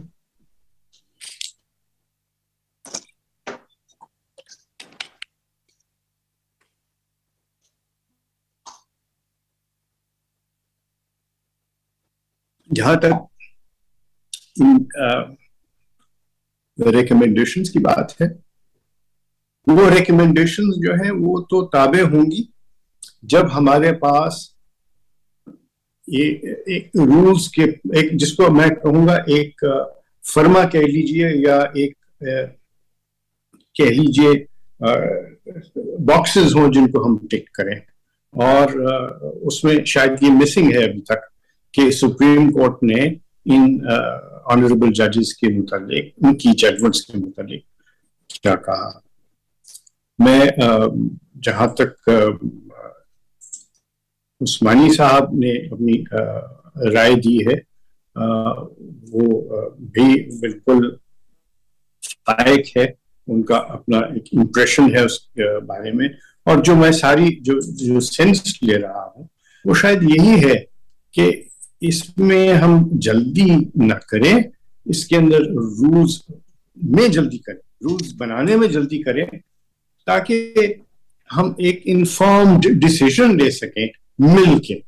اور جہاں تک ریکمنڈیشنز کی بات ہے میں سمجھتا ہوں کہ جسٹس اسلام آباد ہائی کورٹ سے ہمیں ضرور کنسیڈر کرنا چاہیے جسٹس اطہر من اللہ کو. لیکن اسی طرح جب ہم کیسے رشید صاحب کو دیکھ رہے ہیں تو ہمیں باقی بھی ڈیٹا دیکھنا ہے کہ سارے معاملے.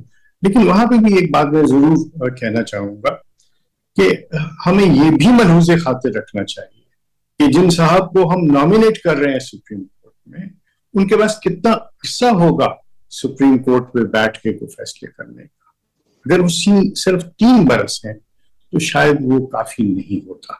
ہمیں ضرور دیکھنا چاہیے کہ جب ہم سپریم کورٹ میں کسی کو لے کے آ رہے ہیں تو ان کے پاس سفیشینٹ وقت ہونا چاہیے تاکہ وہ بیٹھ کے اس کے اندر ایک جو پارٹیسپیٹری اور کلیکٹیو وزڈم میں دیر تک حصہ لے سکیں. تو میری مؤدبانہ گزارش یہ ہوگی کہ ان معاملات کو فی الحال آپ ڈیفر کر دیں اور رولز بہت تیزی سے بنائیں اور ان رولز کے اوپر اگر ہمارے پاس وہ باکسز بن جائیں اس میں ہم ٹک کر سکیں تو بہت ساری باتوں میں ہماری بحث مباحثہ آئندہ نہیں ہوگا اور ہم اس کے اوپر ایک فعال طریقے سے ایک صائب طریقے سے اور ایک انفارم ڈیسیژن لے سکیں گے.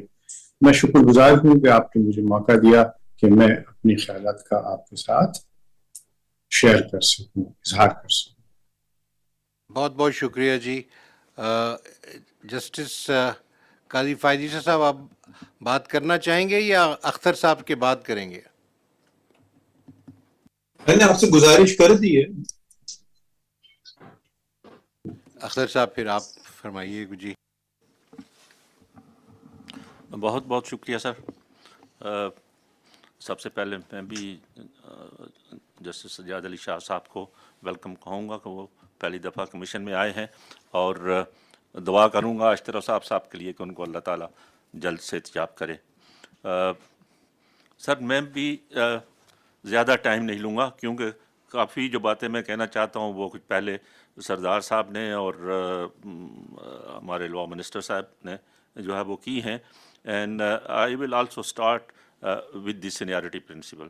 یہ ابھی کی بات نہیں ہے, میرے خیال میں مجھے یہ 5واں سال ہے کمیشن, تیسرا चौथा साल है कमीशन में, शुरू से ये हम कह रहे हैं, और मैं नहीं कह रहा हूँ, बार मुत्तफ़िक़ा तौर पर तमाम बार काउंसिल्स और तमाम बार एसोसिएशंस ये कह रही हैं रूल्स के अंदर अमेंडमेंट का और सीनियरिटी प्रिंसिपल को एडहेयर करने का, और जहाँ तक उसके साथ क्राइटेरिया का, कॉम्पिटेंस का ताल्लुक़ है, और या 4 बातें जो आपने अख़ज़ की थी उन जो एक ही मीटिंग हमारी रूल्स कमेटी की हुई उसके बाद, यानी कॉम्पिटेंस और integrity in capacity and temperament, ये सारी मैं समझता हूँ कि हम रूल्स के अंदर इन चीज़ों के बारे में डिटेल से आना चाहिए, क्योंकि जब हम रूल्स की बात कर रहे हैं तो सिर्फ सुप्रीम कोर्ट के लिए नहीं है, वो हाई कोर्ट के लिए भी है, और फिर हाई कोर्ट के अंदर एलिवेशंस वकला की तरफ से भी है, एलिवेशन फ्रॉम डिस्ट्रिक्ट जुडिशरी भी है,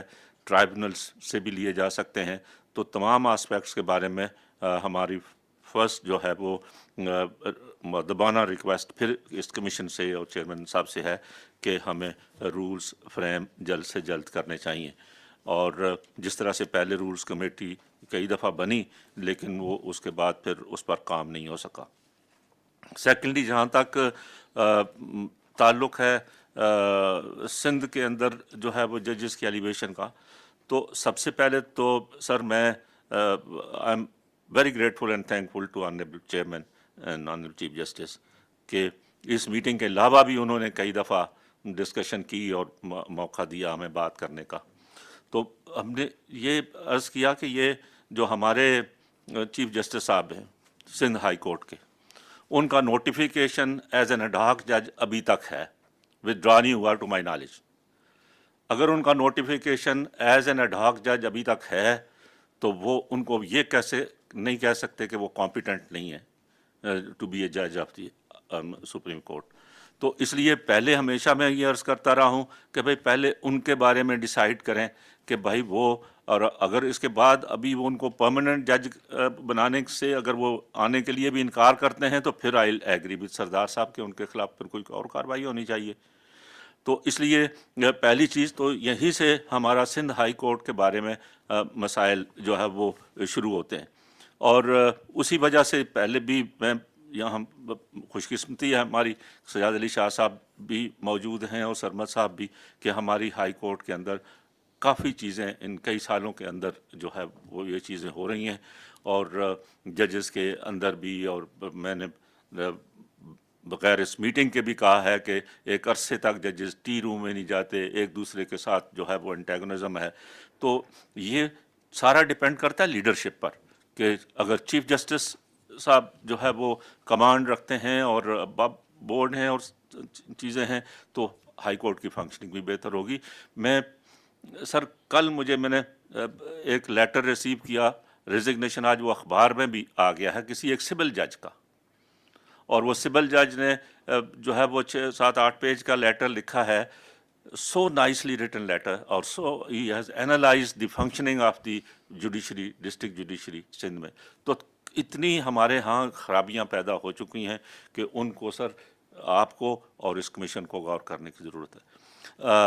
जहाँ तक आप कहें कि कंपेयर करने का, तो अब जस्ट इरफान सादात साहब के बारे में कहा गया sir, very honestly and to my very little knowledge, अगर मैं जजमेंट कंपेयर करता हूँ फुलपोटो साहब की तो इरफान सादात साहब मुझसे उनसे कहीं आगे नज़र आते हैं। अब आप इरफान फुलपोटो साहब ने जो बेस्ट जजमेंट्स हैं वो 11 दी हैं, 8 उसमें से जो है वो क्रिमिनल साइड की हैं, 2 जुडिशल ऑफिसर्स का सर्विस मैटर है और 1 ECL की पिटीशन है। अब उनका क्या काम है जिनको कॉम्पिटेंट समझा गया है by passing the all above. तो इसलिए मैं तो उनसे कहीं ज़्यादा कॉम्पिटेंट भी और हर लिहाज से इंटेग्रिटी वाइज भी जो है वो इरफान सादात साहब को समझता हूँ। उनकी पर्सनैलिटी के बारे में इशारा किया है हमारे लॉ मिनिस्टर साहब ने फुलपोटो साहब की, और मैंने आपके सामने मीटिंग से बाहर भी बताया उनकी पर्सनैलिटी के हवाले से, और आपकी नॉलेज में भी आया है। तो ज़्यादा हम नहीं उनकी पर्सनैलिटी के बारे में भी कुछ कहना चाहते, लेकिन किसी सूरत में भी उनको फुलपोटो साहब को सुप्रीम कोर्ट के लिए मैं नहीं समझता कि उनको यहाँ अपॉइंट किया जाए। जहाँ तक ताल्लुक़ है اس کے بعد عقیل عباسی صاحب کا. سر عقیل عباسی صاحب از ویری کمپیٹنٹ جج. میں نے ان کے ساتھ وکالت کی ہے, میں نے ان کے سامنے کورٹ میں جو ہے وہ روز نہیں تو جو ہے وہ پیش ہوتے رہتے ہیں, اور ان سے زیادہ پولائٹ آدمی کوئی نہیں ہے. جو انسٹینسز آپ نے فرمائی ان کے بارے میں, ان کے ٹیمپرامنٹ کے بارے میں, وہ 2-3 انسیڈنٹ جو ہیں وہ ان کو جب آپ نے بائی پاس کیا تو اس کے بعد یہ چیزیں ہوئیں. جیسے سرمد عثمانی صاحب نے فرمایا کہ بھائی جب آپ ایک صاحب کو اس کی سینیرٹی کو بائی پاس کریں گے 1 دفعہ 2 دفعہ 3 دفعہ, تو وہ ان کے کچھ نہ کچھ اس حوالے سے ان میں تلخی آئے گی. تو اس لیے ان کو یہ نہیں کہہ سکتے کہ ان کو بائی پاس کر کے, جبکہ آپ ابھی بھی یہ کہہ رہے ہیں کہ بھائی ان کو آئندہ کنسیڈر کیا جا سکتا ہے. تو کب ان کو کنسیڈر کیا جا سکتا ہے جبکہ اتنے سالوں سے بغیر کسی ان کی انٹیگریٹی پر کویسچن کے ان کو بائی پاس کر دیا جاتا ہے. تو اس لحاظ سے میں یہ سمجھتا ہوں کہ آئی ہیو نتھنگ ٹو سے اگینسٹ اور جو ہمارے اسد نظر رضوی صاحب ہیں یا شفیع صدیقی صاحب ہیں, لیکن میں سمجھتا ہوں کہ سینیارٹی پرنسپل پر آئندہ ان کو بھی کنسیڈر کیا جا سکتا ہے, لیکن سینیارٹی پرنسپل کو اور کمپیٹنس کو سامنے رکھتے ہوئے ہمیں نمبر 1 2 3 میں سے جو ہے فرسٹ ڈیسائیڈ کریں پہلے چیف جسٹس صاحب کا, اور اس کے بعد جو ہے وہ ہو سکتا ہے کہ ایک چیف جسٹس بن جائیں یا نمبر 2 اور 3 پر ہیں ان کو 2 ججز آپ وہاں سے لے سکتے ہیں پریزنٹلی, اور ایک تو ابھی اینٹیسپیٹڈ ویکینسی کے اوپر میں نہیں سمجھتا کہ اس وقت ہمیں اپوائنٹمنٹ کرنی چاہیے. جہاں تک تعلق ہے ہمارے لاہور ہائی کورٹ کا, تو وہ میں ایگری کروں گا لا منسٹر صاحب سے کہ ان کی میری تو اپیرنس ان کے سامنے ہے نہیں, ان کی جس حد تک ججمنٹس دیکھی ہیں میں نہیں سمجھتا کہ اس سے نمبر 1 2 والے بھی وہ اتنے کمپیٹنٹ نہیں ہیں یا ان کی انٹیگریٹی کے خلاف پر بھی کوئی کویسچن نہیں ہے, تو اس وجہ سے میں ان کو بھی نہیں سپورٹ کرتا. تھرڈلی جو قیصر رشید صاحب کے بارے میں کہا گیا ہے وہ یہ بات صحیح ہے, میں اس سے ایگری کرتا ہوں کہ جو نیکسٹ 2 ججز ہیں ان میں ان کی سروس میں بھی سینیرٹی میں بھی زیادہ فرق نہیں ہے, تو ان کو بھی کمپیئر کر کے سبسیکوینٹلی ان کو فی الحال ڈیفر کر دیا جائے. لیکن پریزنٹلی جو نامینیشنز آئی ہیں میں ان کو I am not in a position to support it.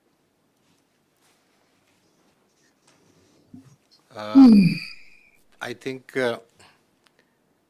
the first thing I want to say to all my colleagues over here is that ایک سب چیز سر جی پلیز سر ایک 10 بستا آئی ایم سوری میں نے ایک چیز رہی سر, میرا ایک اور بھی عرض کرنا تھا کہ لاہور ہائی کورٹ میں ہم نے گو کہ یہ صحیح فرمایا گیا ہے کہ کوئی ہمارا پروونشل کوٹا نہیں ہے, لیکن اگر پچھلی سارا بھی اگر آپ اٹھا کے دیکھیں انالیسس کر رہے ہیں تو اوور ویلمنگلی لاہور ہائی کورٹ سے 7 ججز رہے ہیں, سندھ ہائی کورٹ سے 5 ججز رہے ہیں, 2 ججز جو ہے وہ پشاور ہائی کورٹ سے, 2 بلوچستان سے, تو ایک اسلام آباد ہائی کورٹ سے ہونا چاہیے. میں سمجھتا ہوں کہ یہ فی الحال تو ہمیں پنجاب سے لینے کی بجائے آلریڈی 7 ججز لاہور ہائی کورٹ سے سپریم کورٹ میں ہیں, اور اگر یہ اپوائنٹمنٹ آپ اسلام آباد ہائی کورٹ سے کریں گے تو I request that.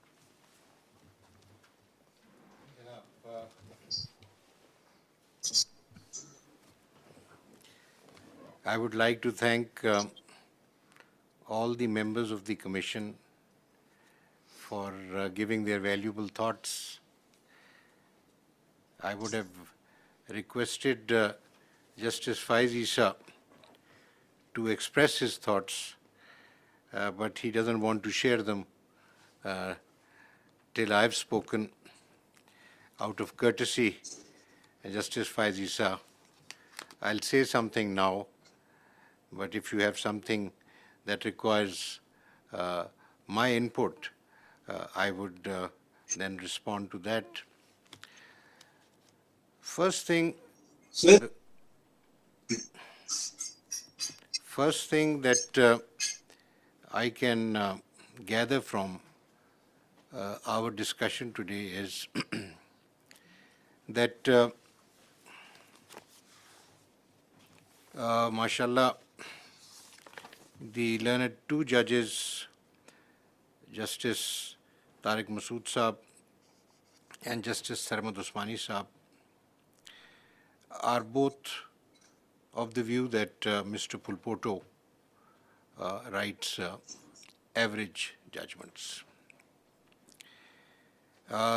This view appears to be shared by Mr. Akhtar Hussain.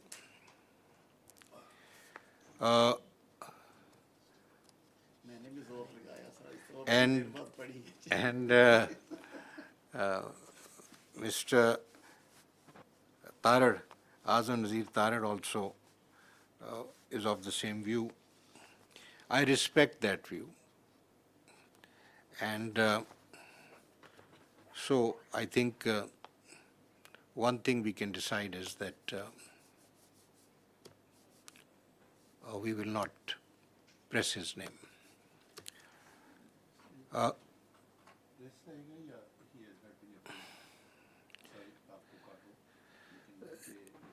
ठीक ठीक इसमें आपको एक बात बताएं हाँ जी हाँ जी I can you see remember Sardar Sahab, we are talking about a High Court judge and we have to respect their sentiments also in the way they are treated. Just like Mr. Akhtar Hussain and Justice Sarmad Usmani Saab have spoken about how the temperament of Justice Aqil Abbasi may have been affected by the events that have taken place in the recent past. In the same way, we must always remember that whilst treating judges, we must extend them courtesy and respect. Pulpoto Saab is a judge at serial number 7 of the Sindh High Court. He is doing good work. He did not come to us for recommending him. It is on my own inquiries that I selected his name. So if not today, if tomorrow he is good, he'll come. Otherwise, there are 9 people sitting here. They will again analyze his work and come to a conclusion. जो wording है वो ये है कि the name will be put for approval for sending his name. अब approved है या not approved है, there's nothing in between. Chalo, I'll Nothing in between. And the second thing, if my brother say you can withdraw it, withdraw करना है तो पहले start में हो जाना चाहिए था. When decision is being made और उस वक्त सारे लोगों ने कैची है. Decision has been made. It has been made. No. 1, 2, 3, 4 ये बैठे हुए हैं अपने सामने. Decision chairman का होता है. नहीं जिसने चेयरमैन का होगा चलें. विद द मेजॉरिटी होगा ऐसी बात नहीं है सरदार इतना साहब, आगे मत जाइए सरदार लेकिन साहब। अप्रूव्ड एंड डिसअप्रूव्ड 2 लफ्ज हैं सर ये मैं इसलिए कह रहा हूँ कि ये आगे भी हमारे साथ इस तरह हुआ जब आयशा की तरफ की बात आई थी जस्टिस आयशा की तो वो सडनली उठ के चले गए 4-4 का हो गया पता ही नहीं लगा कि उन्होंने फैसला क्या किया होना तो ये चाहिए था कि when they put the name of the Aisha, Justice Aisha, and it was not approved by the commission, then must be written that it has not been approved.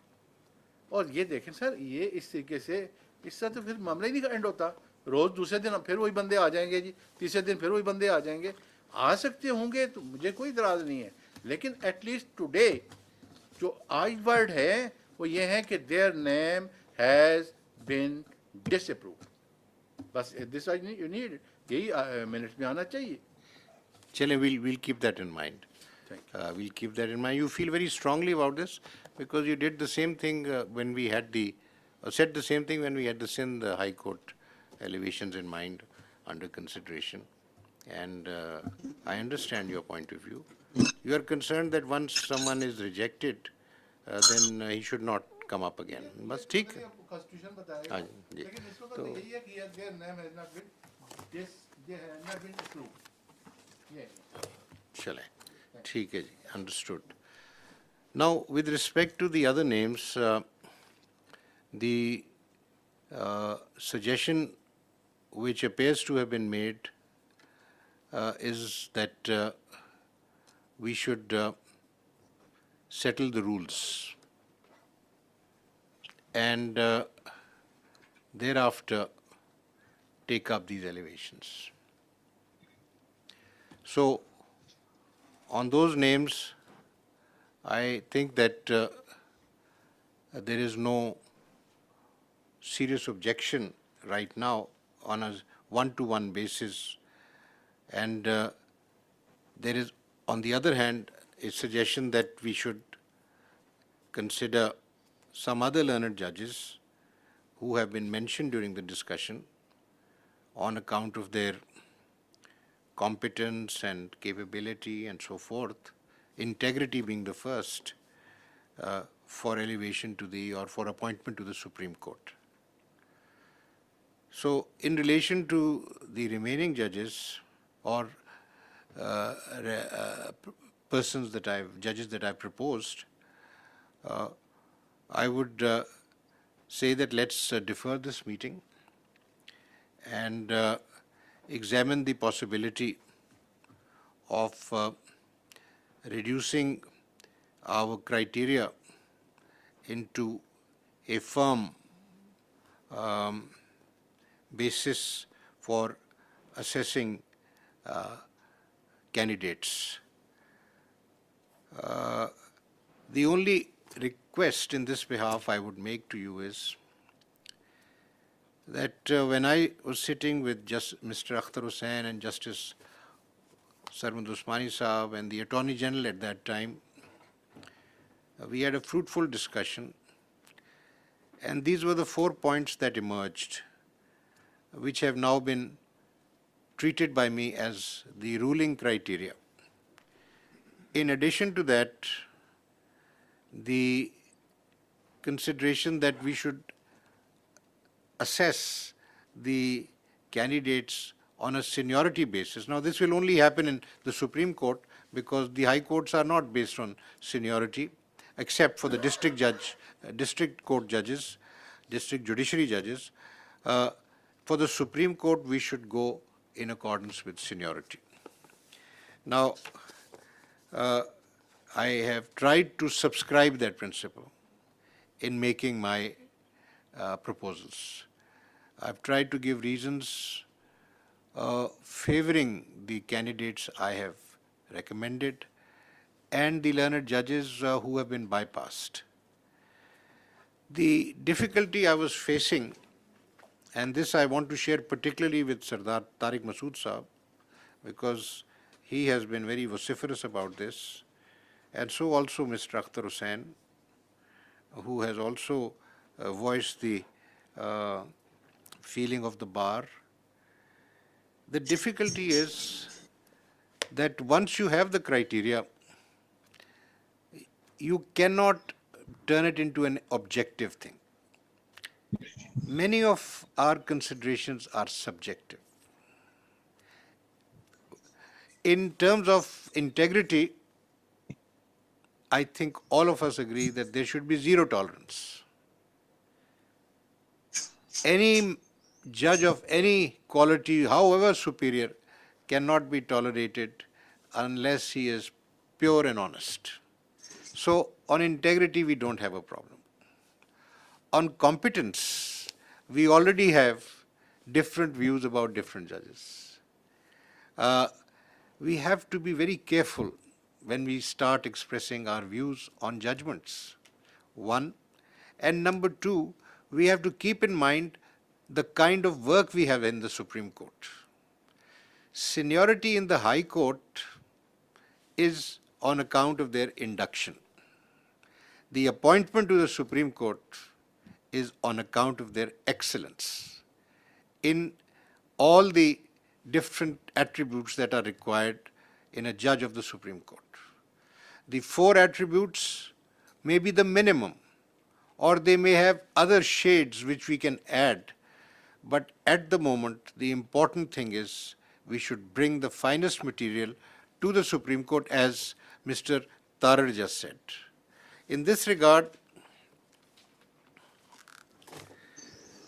it is also very important to keep in mind the kind of work that is required in the Supreme Court. For instance, you would be amused to know that there are 6,823 civil matters arising out of regular first appeals, second appeals, and civil revisions. 6,800.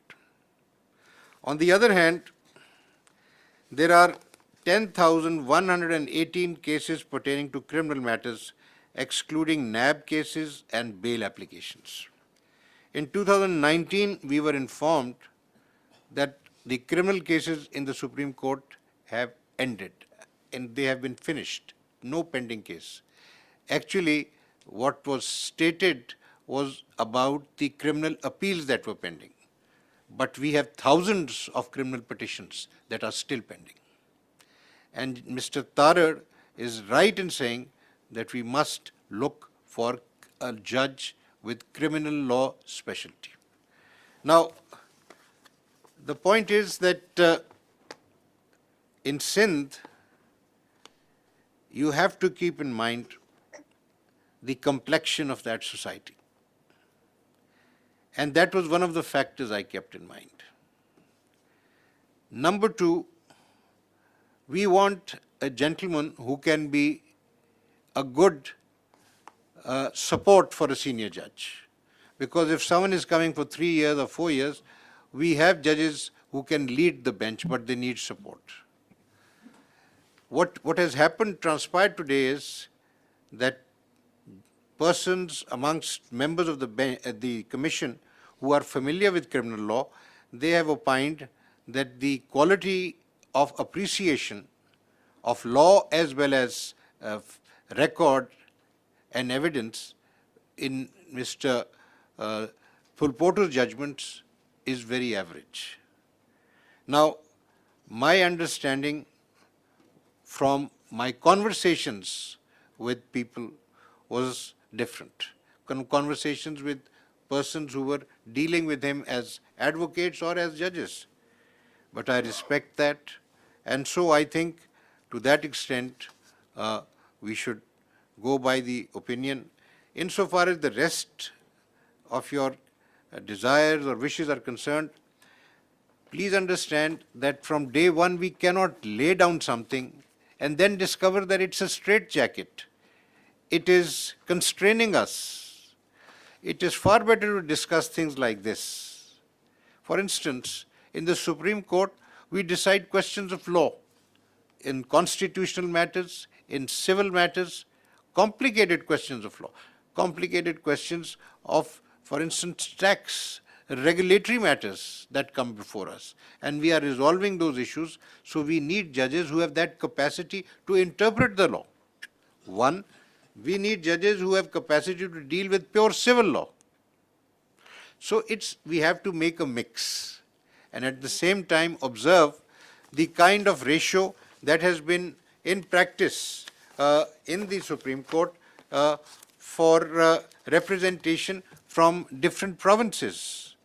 In 1997, the Number of Judges Act, Supreme Court Number of Judges Act 1997 laid down that there will be a Chief Justice plus 16 judges. Now I was looking at a chart that I have that to start with in 97 we only had 13 judges. The first time we had 17 judges was a few months later, but then again it fell down. It fell down to 12 in 2000 and then it rose back to 17. The ratio, as Mr. Akhtar Hussain just mentioned, and I showed in this chart, for Sindh is mostly 5 judges. And for Punjab, it is mostly 7 and even 8 judges. At times, we have had 8 judges, one of them being an ad hoc judge. And this is how it's been going, 7 to 8. Balochistan has mostly had 1 or 2, and in the year 2009 until the year 2011, we have had 3 judges from Balochistan, but back to 1 in 2011. And 2013 and 14, for some reason, there was no judge from Balochistan. So the figure has been varying, but there is a certain ratio to which the numbers would come back.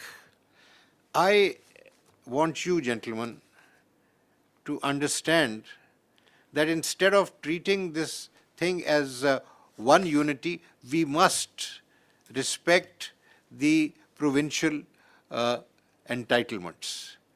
This has been done as a convention by the Supreme Court. So on that basis, what I suggest is we should be thinking of increasing the numbers. I have been thinking about this, and if you gentlemen agree, endorse my point of view, and I can approach the government for legislation, for the amendment in the Act, so that we can have a couple of more judges. This will give us more freedom. And in any case, with 50,000 cases pending, we need more work to be done, which requires more hands. So that's the other thing. But I would request you that putting down things in rules immediately is a difficult thing. It's not that easy. If we sit down and start analyzing the different facets of a judge's character, his disposition, his work, and so forth, we might, with experience, be able to refine that. Today, I have seen that the analysis of judgments by Justice Tariq is excellent remark. But incidentally, I have done the same analysis, and I'll just give you the figures. I'll just give you the figures that how many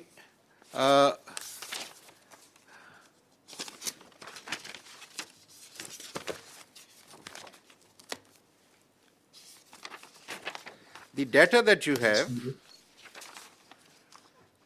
from the data provided by the learned judges, and these are judges, all the judges from the Supreme Court and all the judges from the Lahore High Court, but obviously only one judge from the Peshawar High Court. Sir, one of the lowest figures for reversal of judgments by the Supreme Court is for Sayyid Hassan Azhar Rizvi. He has had the finest record in terms of judgments. Mr. Nadeem Akhtar, who is a very fine judge, sir, 15.8% of his judgments were reversed. And I'm basing it on the written data provided by him. If I go to Pulpoto, it is 18%. And Shahid Waheed is 7%. But when I look at the result of Shujat Ali Khan, it is less. But you look at his work. What is the diversity? Most of his work is in writ petitions. He's deciding rent matters in writ petitions, family matters in writ petitions. The main thing is the core work lies in appeals or revisions. He hasn't done that. He's never worked really on the civil side. So what we do today is, let me request all of you to apply the same criteria. If you need more data, I'll bring the data. But if you connect it with the framing of rules, that will take time. We will be short of 5 judges next month. And we have 50,000 cases to decide. My request to you, gentlemen, is to apply your minds the way you have applied today, so that we make positive progress. When we evaluate the next candidates, give me any more criteria, any more data that you want, I'll put it together. And you know, the other thing which I must inform you about is that on account of the criticism that our registrar has faced, he has gone on leave. And he's told me, sir, I'm a grade 22 officer, I've had a good career. I can't work in these conditions. What is the result, Sardar Tariq Masood Sahab? Sir, I have written all this material. I had no assistance.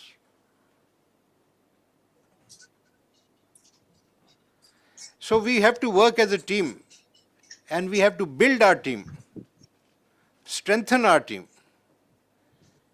And that means that whatever we do, it must have a certain degree of coordination and understanding.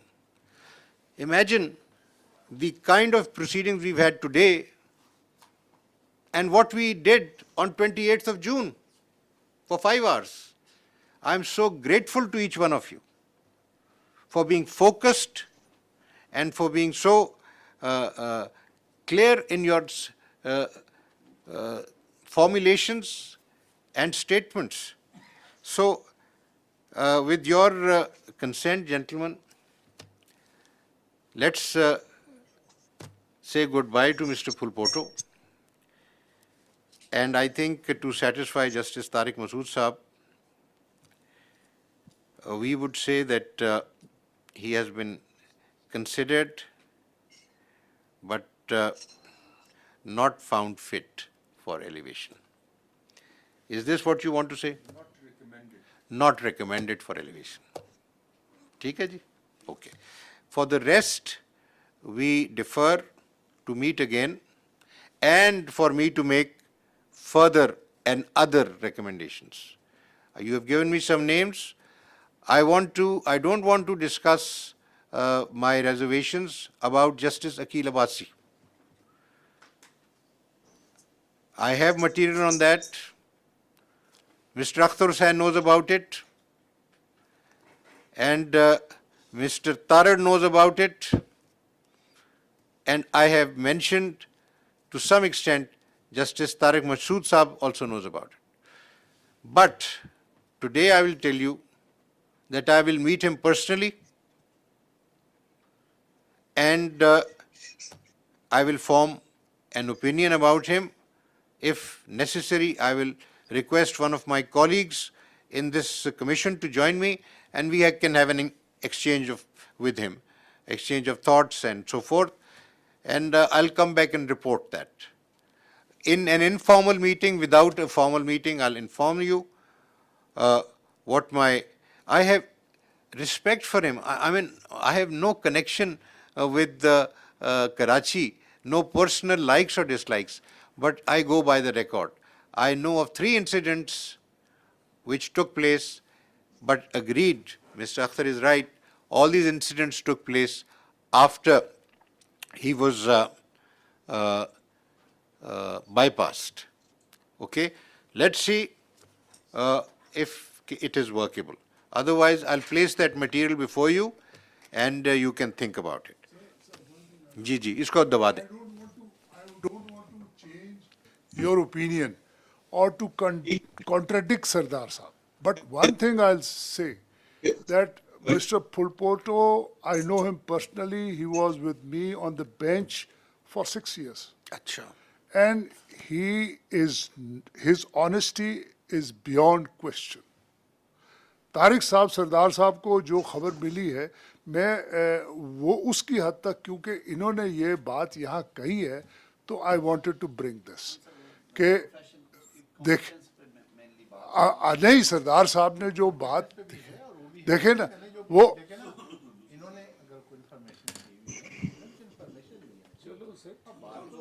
नहीं देखे वो मैंने एक आई just wanted to मैं इनको contradict नहीं कर रहा पहले मैंने ये कहा है मैं किसी को कॉन्ट्रडिक्ट नहीं कर रहा बट जब ये एक बात आई है इंटीग्रिटी पे तो I just wanted to bring it on बिल्कुल ठीक कह रहे हैं and it will be very hurtful for him yes ये अगर ऐसी बात आप देखें ना सबको डेफर कर रहे हैं आप उसको वो कर रहे हैं और आपने 4-4 का वोट है इस वक्त तो फिर आप उसको ड्रॉप कैसे कर रहे हैं 4-4 का वोट है अनलेस यू देखे ना सबके लिए वोट मंगवा नहीं तो देखे ना ये यही बात है ना नहीं मैंने देखिए तारिक साहब आप गुस्सा नहीं करें प्लीज मैं आप चले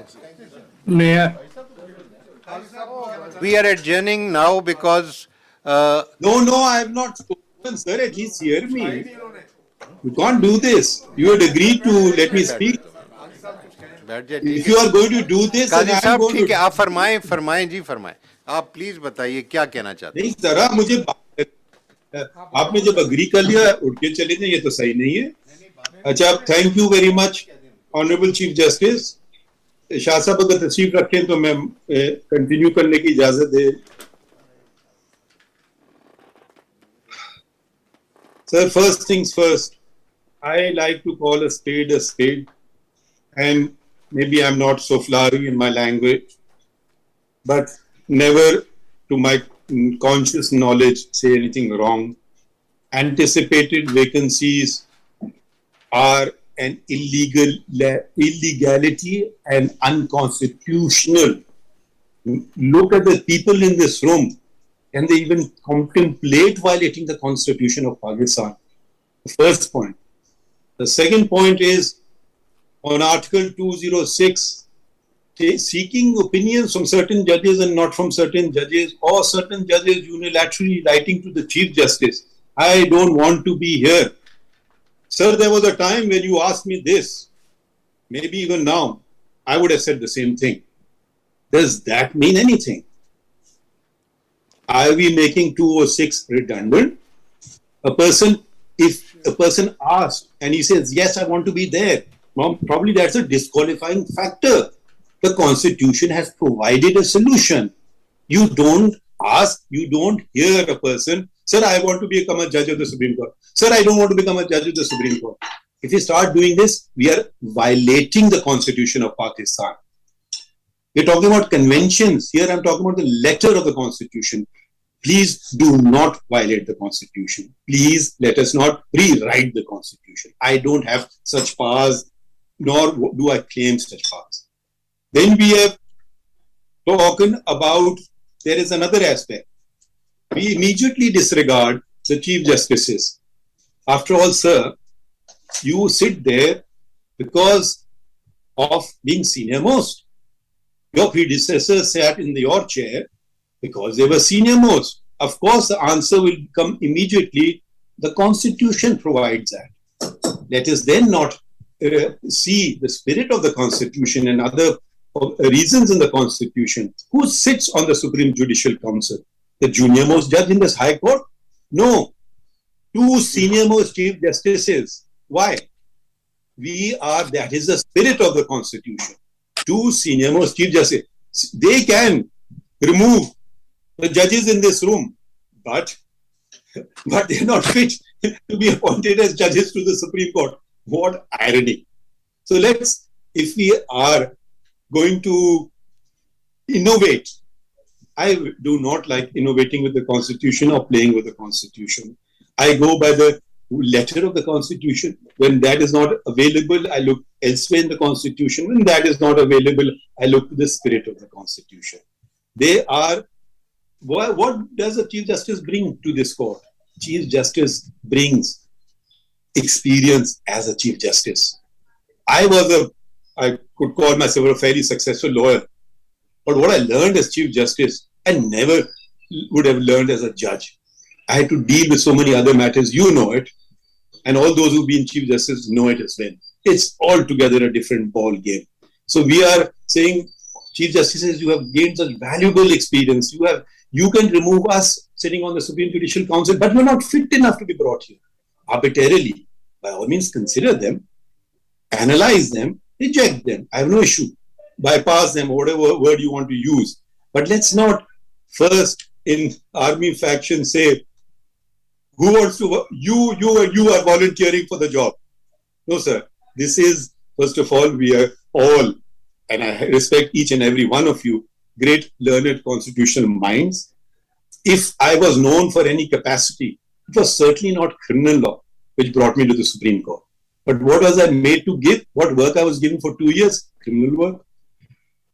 The areas of my expertise I was not given. So to again penalize a Chief Justice or judge, oh, but he hasn't done this work. Is it his fault that he's not done this work? You're not addressing that. Naturally, can Akil Abbasi or can Pulpoto or whoever say, I want to be given that work? I considered Sardar Sahab and his expert in criminal law. He sat with me in a civil law and I was stunned. His ability, I mean, for a person of this experience, it doesn't require much to shift gears. I hear cases of a law I've never heard about. And you need analysis, you need analytical skill. It is not after 40 years of learning, if you can't do that, and if you don't know basics of civil law or basics of criminal law, then sorry, sir, you don't want to be elevated to the Supreme Court. You should be shunted out of the judiciary. Full stop. I was stunned with Sardar Saab's analytical skills on civil law. I had the opportunity, brief, pleasant opportunity to sit with him. As far as temperament, we are stressing temperament and law. Sir, I have sat with some chief justices. Shall I mention their temperament? They were obnoxious. What to speak of a good temperament? Sir, I corrected them. How many of us did? Sir, there's people in this room. I say it with the greatest respect. Don't mind my saying so. Well, they spoke. मैंने बाद में कहा मैं भी डर गया आपके बात करने से. पता नहीं वकील और litigant का क्या बना होगा. Not that they were. That was a style of speaking. It wasn't that they were downplaying it. But I got scared. I said, sir, khairyat to hai. So please, there is no disrespect intended, and that's why I'm not naming them. So let's not make these artificial constructs and then fit a square into a round hole. So that is not on. And so with the greatest of respect and humility and the greatest of respect that I hold you in, you don't have the unilateral power to nominate anybody. You are equal. We, all of us, nominate, not you. Then we, all of us, carry one vote and decide. Hopefully it doesn't come to ballot casting and winning and losing. This is not about winning and losing. This is looking to the future. Now you are bypassing chief justices and senior judges. I have the chart before me and I just opened it on the internet. And take, for instance, Balochistan. Balochistan, the senior most and the chief justice and the senior most judge will retire in a couple of years. There cannot be better judges in the entire high courts of Pakistan than they are. You have spoken about, I know this person and I know this person. Nobody has mentioned, I know Chief Justice Naeem Akhtar, on I know Senior Puni Hashim Khan Kakar. So, and to say that there are no other experts, Jamal Saab Mandokhail is an expert in constitutional as well as an expert in criminal law. His name, why was it not mentioned? Because for the simple reason, you don't know, but you're not prepared to hear people. You say, I met, with the greatest respect, sir, you met Akhtar Saab and you met so and so. Sir, we share a common boundary wall. You never meet me. So, but anyways, that's your discretion. I can offer some bad advice or maybe some good advice at times. So these are matters of grave urgency. Criteria committee, I was not a part of. Chalo, Sir, you headed it. Let me continue. Please, sir, please, sir, patience. I heard everyone. Sir, I didn't utter a word this time. So I did not, and then you signed that we have to meet again and then you produce a criteria. So, sorry, sir, it is, as a Muslim, it is my duty to, if someone speaks wrong, to say so. So that is wrong. Your own handwriting says the criteria has not been settled. Competence, integrity, can anybody say, no, we want incompetent judges. No, we want judges no integrity. No, we want dishonest judges. That's a given. That's no fundamental brainer that we want this. We want how to analyze. Now, why we discarding, why we choosing straight away going to judges who are at way below the seniority? Is there any justification? Are we even, no mention is made of Ahmed Ali Sheikh, one letter, and what he went through is hell.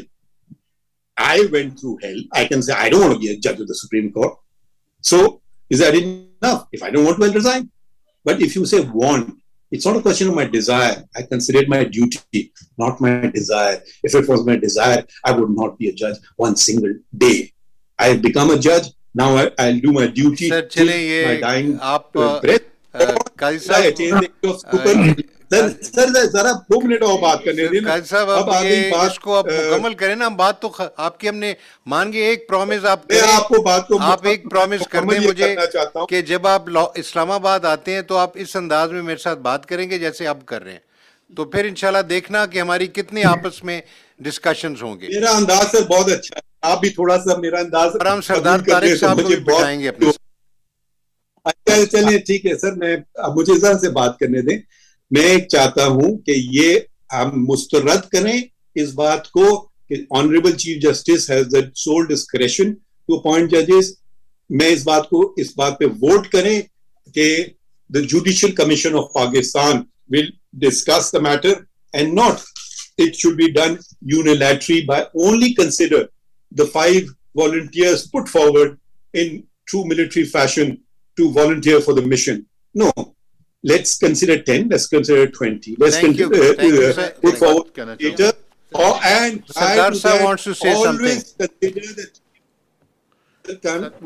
Let me just conclude. All prior to बताइए, that, Sardar that this is the decision of the meeting, not deferment. Sorry, this is the decision of the meeting that it is already we have wasted a time. It's always thrown in my face. The meeting is being wasted. Let us achieve something positive. I don't think. Let us achieve something positive. Let us achieve positive better call आपने meeting किया ना, after a month. आपने कर लिया positive sir, जितना positive हो सकता था आज. अब बस thank you sir and let's rise now. Thank you. Just 1 minute, sir. So now we should देखिए, now सर, नहीं, इसमें minutes में क्या accept आएगा nominations from all. सर ना मिनट्स में कुछ आएगा कि किसने अपोज किया, किसने नहीं किया, कुछ नथिंग. ये उठ के चले गए, मतलब ये खत्म ही नहीं हुई मीटिंग. उन्होंने adjourn कर दिए सर. ये कैसे मीटिंग खत्म, ये कैसे नहीं, मीटिंग खत्म हो आपसे गई? क्यों पूछा, मुझसे क्यों पूछा, मैंने क्यों मैनेज नहीं चेयरमैन उठ के चले जाएं. बहरहाल मेरा उनको फिर भी शुक्रिया, उनको फिर भी शुक्रिया, उनको फिर भी शुक्रिया, उनको फिर भी शुक्रिया, उनको फिर भी शुक्रिया, उनको फिर भी शुक्रिया, उनको फिर भी शुक्रिया, उनको फिर भी शुक्रिया, उनको फिर भी